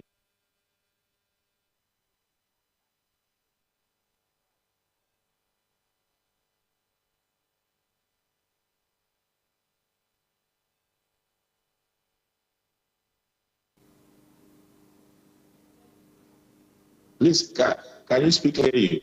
I can't. Oh, okay, you couldn't hear me. I said, I said, do you think the glory days coming back, having their glory days again, the PDP, but looking at all of these defections that has happened, looking at all these internal crises that they have, all of these tussles here and there when it comes to so many issues, do you think the PDP will still come back and have their glory days again?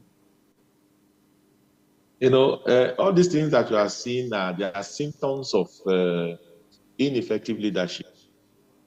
You know, the leadership of the party is in comatose. And in every organization, even at the family front, if the leadership at the family front is ineffective, children misbehave.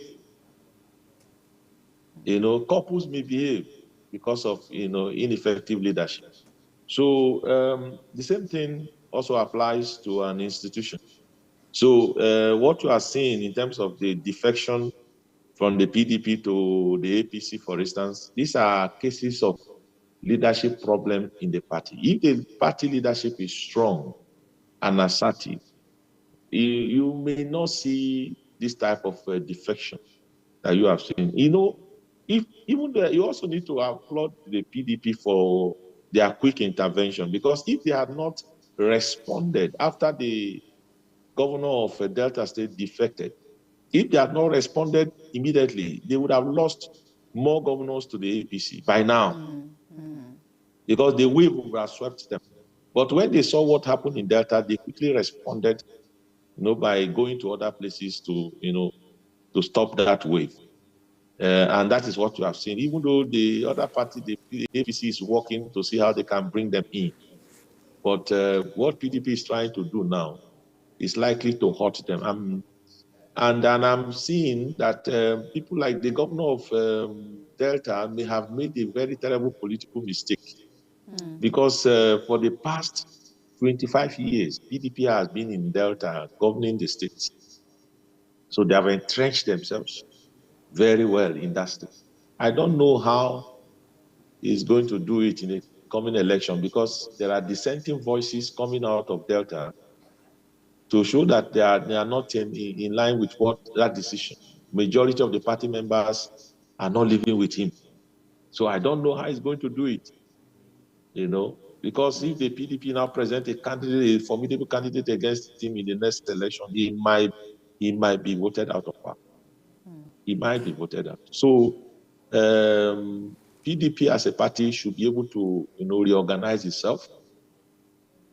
And where they made mistakes, they should be able to correct them and see what they can do, in the next election.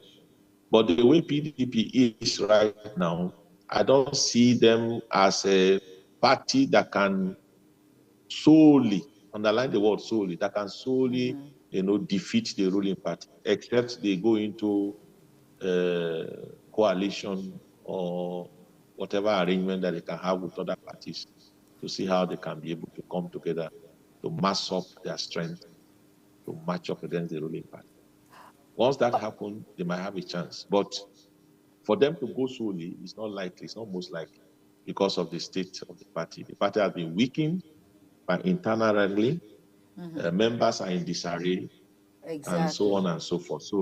So they are not likely to have that kind of strength at this time to be able to do much. But if they have understanding with other parties coming together to mass up their strength together, then they might be able to do something significantly effective.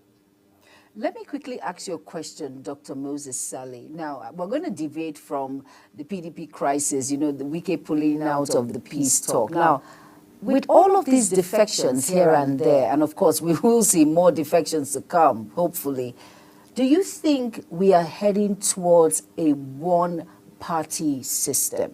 Do you think so? Quickly now. I don't think so. Because what is happening... I had a feeling you say that. What is happening is not actually new. Because when PDP was ruling, we had the same scenario where governors from other parties defected to the PDP. At the National Assembly, we saw members of other political parties defecting to the PDP. So the ruling party is always the in thing in politics in Nigeria, because most politicians in Nigeria don't really have principles. They don't.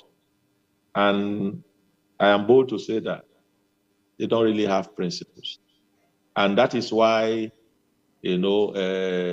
Mahatma Gandhi said that politics without principle is nothing. Because there must be some certain landmarks, that you can say, oh, no matter what, this boundary must not be crossed. If you don't have such principles, you are not likely to do much in politics. So many politicians in Nigeria, they don't really have. If PDP emerges tomorrow as the ruling party in Nigeria, you will see those same set of people coming back and say, we are coming back home. They are so shameless. They are so shameless. I'm sorry to say that they are so shameless because they don't really have principles. You don't know where they stand. Like the other day, the governor of Akwa Ibom was saying that the parties in Nigeria don't have ideology. That there's no ideology. But you contested under a party. You use the manifesto of a political party to campaign. Using the platform. So what is in that manifesto is an articulation of the ideology of the party that you used. The party you are defecting to, they have their manifesto. They have their ways of doing things. You are going to join them and you say they don't have an ideology. It's very, very wrong. When it suits them, they say it's this. When it does not suit them, they will change their voice. They will change their tone. So that is how they are. No principle. No principle. There is no principle guiding them. And because the way political parties are run in Nigeria, they are run in such a way that people are just giving tickets because they bring large sums of money to the party. Which is not supposed to be so. If you go to other climes, you can't take a ticket of the party to run if you are not fully embedded in the philosophy and the ideology of the party. Because there are so many checks that will, determine whether you are with the party or not. So the political parties in Nigeria should, look inward and see how they can, reorganize themselves and make themselves truly an institution that should outlive every administration. If they do not do that, then there is no hope for the parties going forward.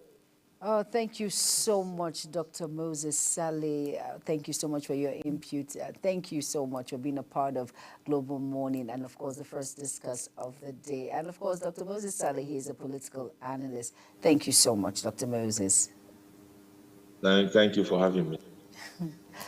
All right, with that, we are done with the first round of the first discuss of the day. And like we said, hope the needful is done when it comes to PDP, and I hope the members of the PDP will keep hope alive, and this peace talk will yield fruits. It's very important, with or without the FCT Minister, Nyesom Wike. Let's quickly go on a very quick break, because the second discuss on Global Morning continues shortly. Stay tuned.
Morning is your top morning show here on Global Television.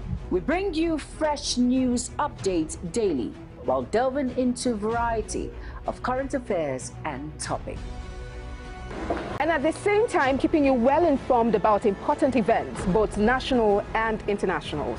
Global Morning serves as a valuable source of information, helping viewers like you start your day well informed. Stay connected from Monday through Sunday to a wide range of latest news making rounds on Global Morning. We're on the road.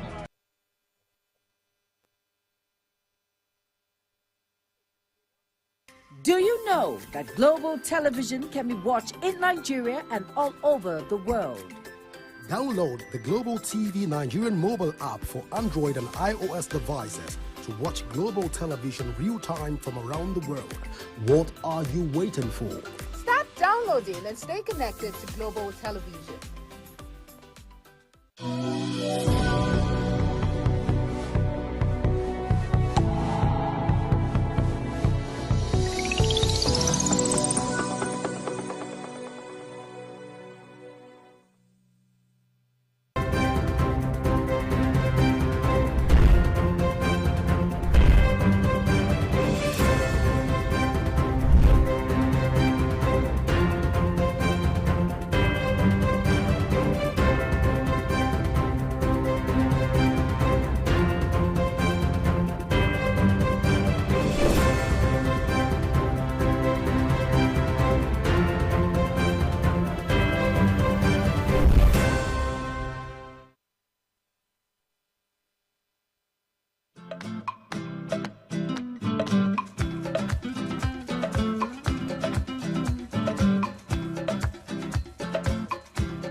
Welcome back from that first discussion. As a matter of fact, so much happening in the People's Democratic Party.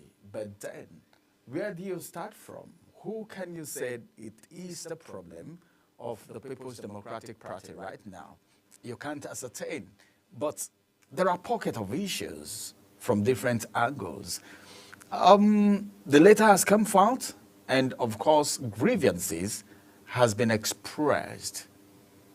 Areas that needs to be covered, gray areas where the problem is coming from. And the only way this problem can be settled is through the reconciliation meeting that was supposed to hold this week. But now, as it is, the pullout of the Minister of FCT, His Excellency Nyesom Wike, has now become an impediment, and that meeting may not be holding. You remember in the People's Democratic Party, we have the G5 governors. And of course, apart from the G5 governors, we also have some other factions where we have the Atiku faction and, of course, some persons who are actually not satisfied with one or two things internally.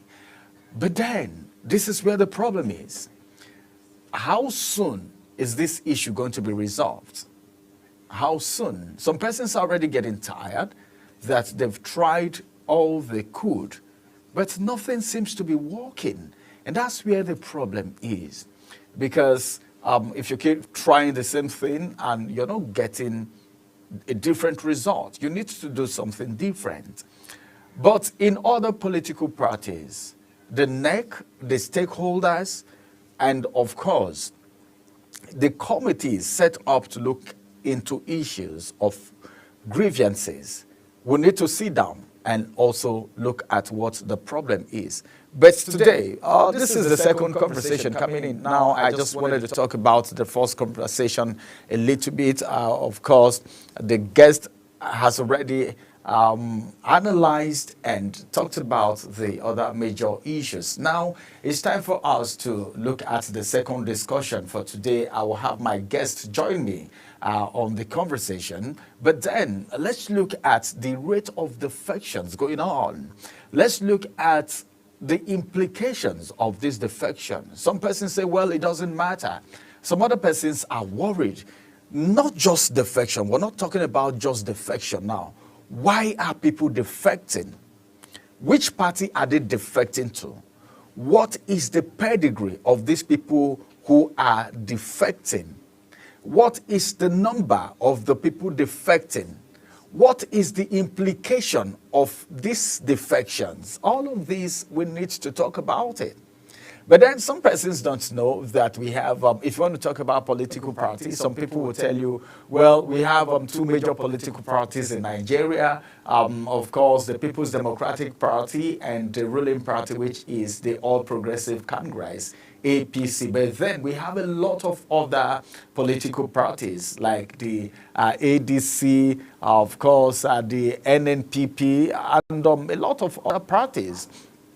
But then, today, I'm going to be having the publicity secretary of the African Democratic Congress, ADC. Let's look at this defection. Let's look at the implications of this defection. What impact is it going to have on the economy? What impact is it going to have on politicking? We heard that a particular governor, the governor of Akwa Ibom State, defected, and he said, well, everyone who wants to remain with me will have to defect alongside with me. And a lot of people have raised eyebrows to say, why should he do so? These people were democratically, some of them were appointees, and of course, some were elected, like the local government chairman were elected. People at the state assembly were elected. They were voted for and they got there. So that's the situation right now. If you want to work with me, if you want to remain in my cabinet, you need to move to the party where I am moving to. And that's the leader, all right, the chief executive of the state. All these defections, what is the implication? What impact would it have, all right, on the polity? The polity right now is getting very hot, very, very hot. Some persons will tell you, we are talking about 2027. How long is 2027 from today? 2027 is not far away. And this is politics, apart from the fact that it has been said that whenever a politician gets into office, what they are thinking of is the next election. And that's exactly how it is, because you want to remain relevant. You've been there, and you still want to remain in power. Was it not in this country that there was a proposal for third-term bid? Can you remember the third-term bid? Well, I don't want to call that administration, but we all know during that administration where there was a proposal for the third-term bid, but that bid couldn't see the light of the day. So many bills being passed right now. In fact, we will look at the implications of some of these actions. But then, something is very important. Governance, very important. Number one, we need to have people existing before we can even govern them. But as it is right now, we have a lot of people who are indecisive. They don't know where they belong right now. Take, for instance, some people that have been voting for a very long time and they feel, well, our votes never counted. That is their own opinion. But I believe that every vote counts. All right. And that's the reason I keep advising Nigerians that no matter the defection, no matter what is happening, you mustn't abuse your right as a citizen of Nigeria. By the time you get to 18, try as much as possible to get your voter's card. Even though the process is somehow tedious. Some persons are even complaining that getting to register is tedious. I could remember in 2023, a lot of people have to queue up all right, to get registered. Then you go again queue to get your voter's card. Then on the day of election, you go queue in the sun to vote, or maybe in the rain. This is how a patriotic citizen behaves, and that was exactly what we saw in 2023. And one of the things that made the 2023 election very unique is the fact that aggrieved people found their ways to the court. Because if you're not satisfied, you go to court. Some persons got their victory from the court, some other persons lost. And today, we have this administration running, and already there is a lot of politicking instead of governance.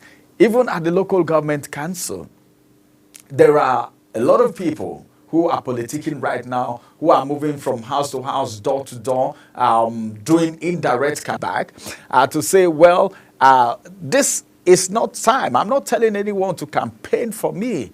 This is not time to campaign. Let's just face and concentrate on governance. It was on the papers. But then, how can you say, well, politics and governance are two different things? They are not, because the politicians are the ones in charge of governance. And how did they get into these positions, these political positions, is the way they play their cards. And let me just tell you something. The defection going on, we are only hearing of the mass exodus of people from other parties to the ruling party. There are, we want to, in a setting where democracy is real, we ought to have people who are also moving, all right, to other political parties apart from the ruling party, because it's not just the ruling party alone that does exist. And if you believe in yourself, if you believe in your capacity, if you believe in your delivery, you wouldn't even want to struggle. The people on their own will want you to return again to be in charge, all right, of the constituency where you are representing your people. They push you back again to the Senate because they feel you have done so much for them when you were still with them. All right. My guest is going to be joining me. I want to look at, of course, what is happening in the polity today. And, of course, we look at the ADC. We look at the speculation that there might be a one-party system in Nigeria. A lot of people have argued that front, back, left, right, you know. But then today we will get to hear with a stakeholder in one of the political parties. And as a matter of fact, I also want you to know that so many things are happening. And that is one of the most important things, all right? No matter what you do, you shouldn't forget that you were actually sent there. Leadership is servanthood. You are meant to serve the people. That's when you are being made a leader, because the aspiration of every leader is to at least have a good ending. What's the good ending? Making the people get what is due them, fighting for your people, and of course, making them enjoy the dividends of democracy. You are in politics, you are the one at the helm of affairs today. You need to also remember that democracy is government of the people, for the people, and by the people. The people have the right to make you go there, and they also have the right to remove you from there. But then, I don't know how it happens. I was speaking with a stakeholder some time back on my program here, and he said something. He said, well, Nigerians forget pains easily. By the time 2027 comes and these politicians start sharing one or two things, you discover that people would want to vote for them again, even though they didn't do well. But that immediate hunger, as soon as that hunger is being quenched, they tend to look at those people once again and want to vote for them. But as it is, I think it's very important. And of course, we need to know that it is a reality, all right? It is a reality that there is hunger in the land. And Nigerians are yet to see the palliative that was being promised. We saw this morning how many trillions, okay, of dollars is being recovered or saved, all right, from the subsidy that was removed. If we have that humongous amount of money being saved from subsidy, then Nigerians should feel the impact so that everybody can clap for this administration for removing the subsidy. We talked about it this morning, that this palliative, some persons are sitting on it. Sometimes the money is being released for these palliatives, but some persons are sitting on it, which is not supposed to be. Because if you are a leader and the people who are working with you, you know, oftentimes, I tell people that sometimes it is not the leaders themselves, but some of the followers are worse than the leaders. Because sometimes the leaders have subordinates, people that carry out whatever policy they've put in place, the people who execute. Now, if palliative is in circulation and is just in few hands, the few hands, no matter what they say, people will not believe because the people who need these palliatives are not getting it. And that's where the problem is. All right. So if you think, well, I don't care what happens, I don't care about the people as a politician, or maybe someone holding a public office, or maybe someone in governance, and you don't care about the people, thinking that in 2027 you will do whatever you want to do and get into the office and become a senator, become a House of Rep member, become maybe a governor and all of that. It might not be so. You need whatever you want to do. Make sure you have people who are supervising the process so that your name will not be dented. Yes, because you might think you are doing so much, all right, but you wouldn't know. Sometimes you pump money for things to be done, and those things are not done. And how will you know those things are not done? Except there is a proper supervision. You get to the constituency, see what is happening. Or you may have an eye there, someone who is your eye, someone you trust that could deliver. You just send the person to the local government to see what the chairman is doing. Well, that's it. But then I think the rate at which people are defecting, I don't know if there is something that is making people defect. Some person said, like the people who defected from, was it in Zamfara State also, to the people's, from the People's Democratic Party to the APC, they said, well, they don't see them, all right, fulfilling their ambitions as political office holders if they remain in the People's Democratic Party, and they defected en masse, which is not the best. Why should the People's Democratic Party just relax and see her members move out?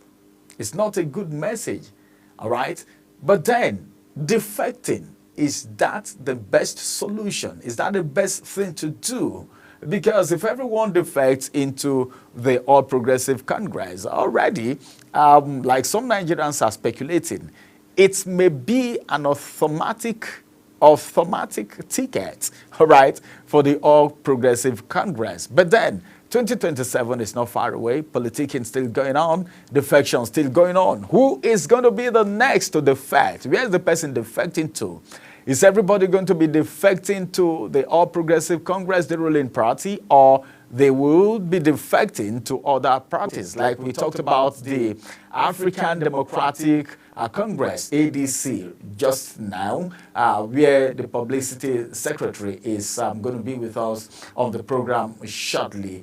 Probably he is being held up in the traffic, and that's the reason he's not here yet. As soon as he joins us, we'll ask him a few questions before our time elapses. Let's go on a quick break. After this break, we'll return and we'll see the implications of defecting from one party to the other. What happens to the party you're leaving, and what is going to happen to the people you are in charge of, the people that have elected you democratically? But oftentimes, these people defect without even consulting their constituency, consulting the people that voted for them. And that's why some person said politics is a game of interest, whether you like it or not.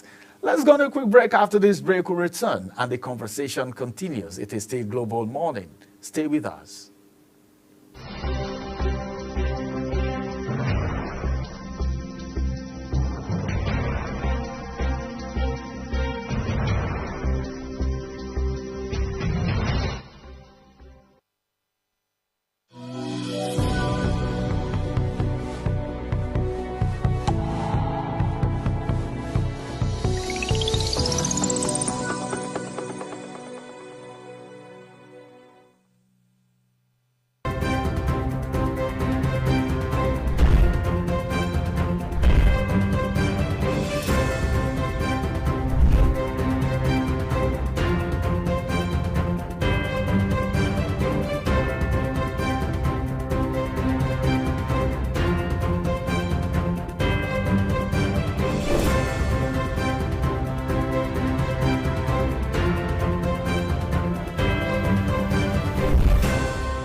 Abuja Rail Mass Transit is a regional rail transport system in the Federal Capital Territory of Nigeria. It is a second rapid transit system in West Africa. The first phase of the project connects the city center to Nnamdi Azikiwe International Airport, stopping at the Abuja-Kaduna Railway Station in Ido, with more than 2,000 passengers boarding per day. The Abuja Metro Station project, which has been idle for years, was commissioned in 2018 by former President Muhammadu Buhari, and on May 29, 2024, President Bola Tinubu flagged it off for commercial operations. According to the design of the rail, the project is to cover a total distance of 290 kilometers and is meant to be developed in 6 phases. The facilities we have now is modern facilities. We have what we call DMU, diesel multiple unit, popularly called locomotives. And we have 12 DMU, and each DMU consists of 4 locomotives. So, in other words, we have 48 locomotives on ground now. And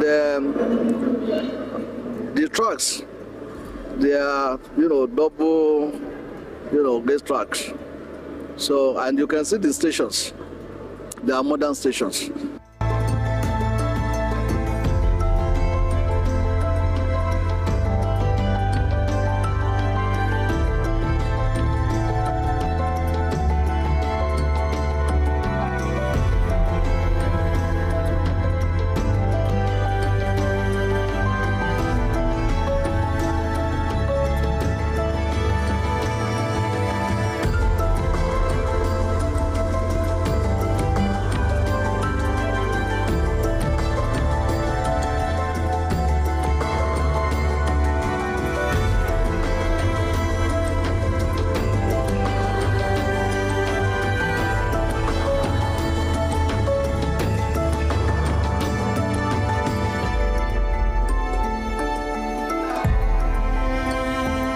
So far, so good. We have recorded over 30,000 passengers since we started 30th of May 2024. The Abuja Rail Transit has a future expansion of Lot 2 from Gwagwa via Transportation Center to Nyanya Karu. Lot 4 is from Kuje to Kashi, with the remaining legs of the transit way in Line 2. Lot 5 from Kubwa via Buari to Suleja. Lot 6 from Airport via Kuje and Gwagwalada to Dobi. This is actually my first time boarding a train, and I'm so happy and so glad for the federal government to bring this into Abuja, and this is really, really, really a nice experience for me. The train is clean, and as you can see, the securities inside there are doing their work. The federal government, I will commend them on this particular development because it's a welcome development in the city centers of Abuja. So people who are coming from the Basanjua to the city centers, who are working in the central areas, they find it very, very easy because due to the cost of the transportation now, fuel cost is too high. People cannot actually afford to use their vehicles to go to work every morning. So they are using the means of this fast light rail to go to their workplaces. I've been on board of the train for more than 11 times, and I feel good that the government provide for us a free and reliable transport for everybody. Or at least on this one, they did very well. We are already live inside the train, about to move in less than 5 minutes down to the airport, which is the final stop for today's. And of course, the experience right here, the passengers already boarding, is quite electrifying, giving a lot of commentaries about how they feel about the train. Generally, this is also in a bid by the federal government to cushion the lot of transportation pressure on the residents of the Federal Capital Territory. And we can see the passengers are already boarding, sitting behind, and having a feel of what the train really looks like. For some of them, this is the first time, but for others, it has been on operations right from 30th May till today. They have been boarding the train to and fro. And this is also a way of also encouraging the fact that the experience of the train station and the fact that the security right here is also safe for the passengers.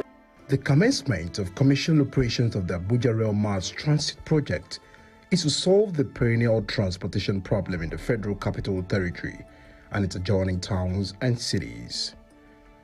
The project will also be a reliable alternative to road transport, help alleviate traffic congestion in Abuja, and reduce strains associated with heavy traffic. The light rail system will also provide mobility for residents to access various parts of the city, as well as support social inclusion and provides greater access to employment, education, and healthcare facilities.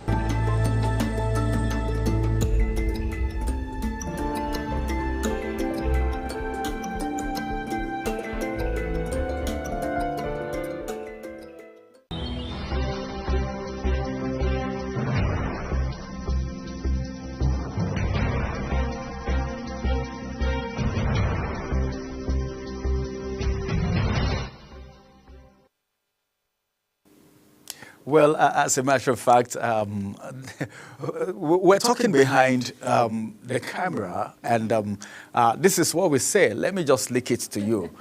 People who defect in from one party to the other, what do you think will happen if they now bring up a law that no more defection? Any party you are, that's where you are going to be forever. What will happen to people who are always defecting? There's going to be a lot of problems because, of course, when the good is good, when the going is good, people tend to defect or tilt towards when the good greener pasture. Greener pastures where they are.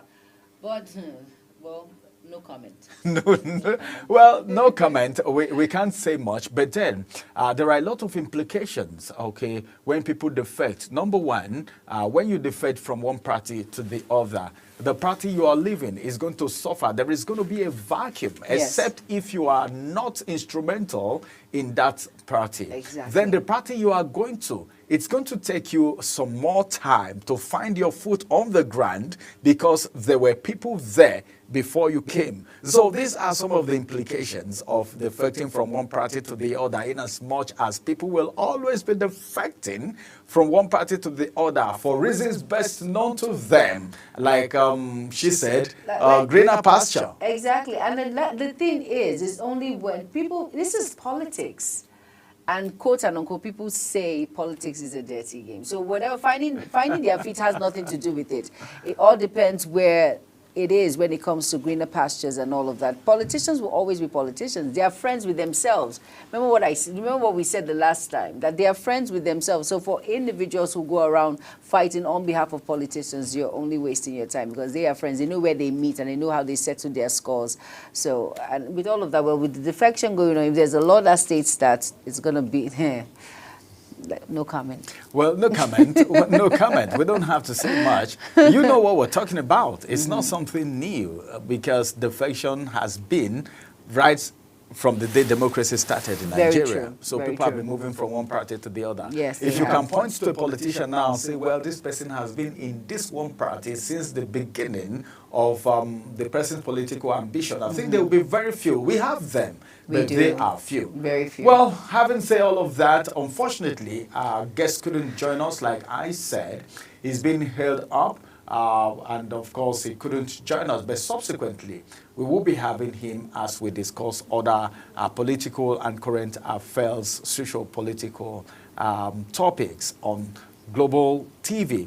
Well, this is going to be where we'll call Global Money a wrap today. Yes, we'll wrap it's been it a up. very wonderful time, the Tag Team Monday. You will see us again. Don't be surprised that you see us within the week. Remember what we did last week? Yes, the remember. surprise Thursday tag team. That happened. Yes, of course. Ramsey has said it all. And keep watching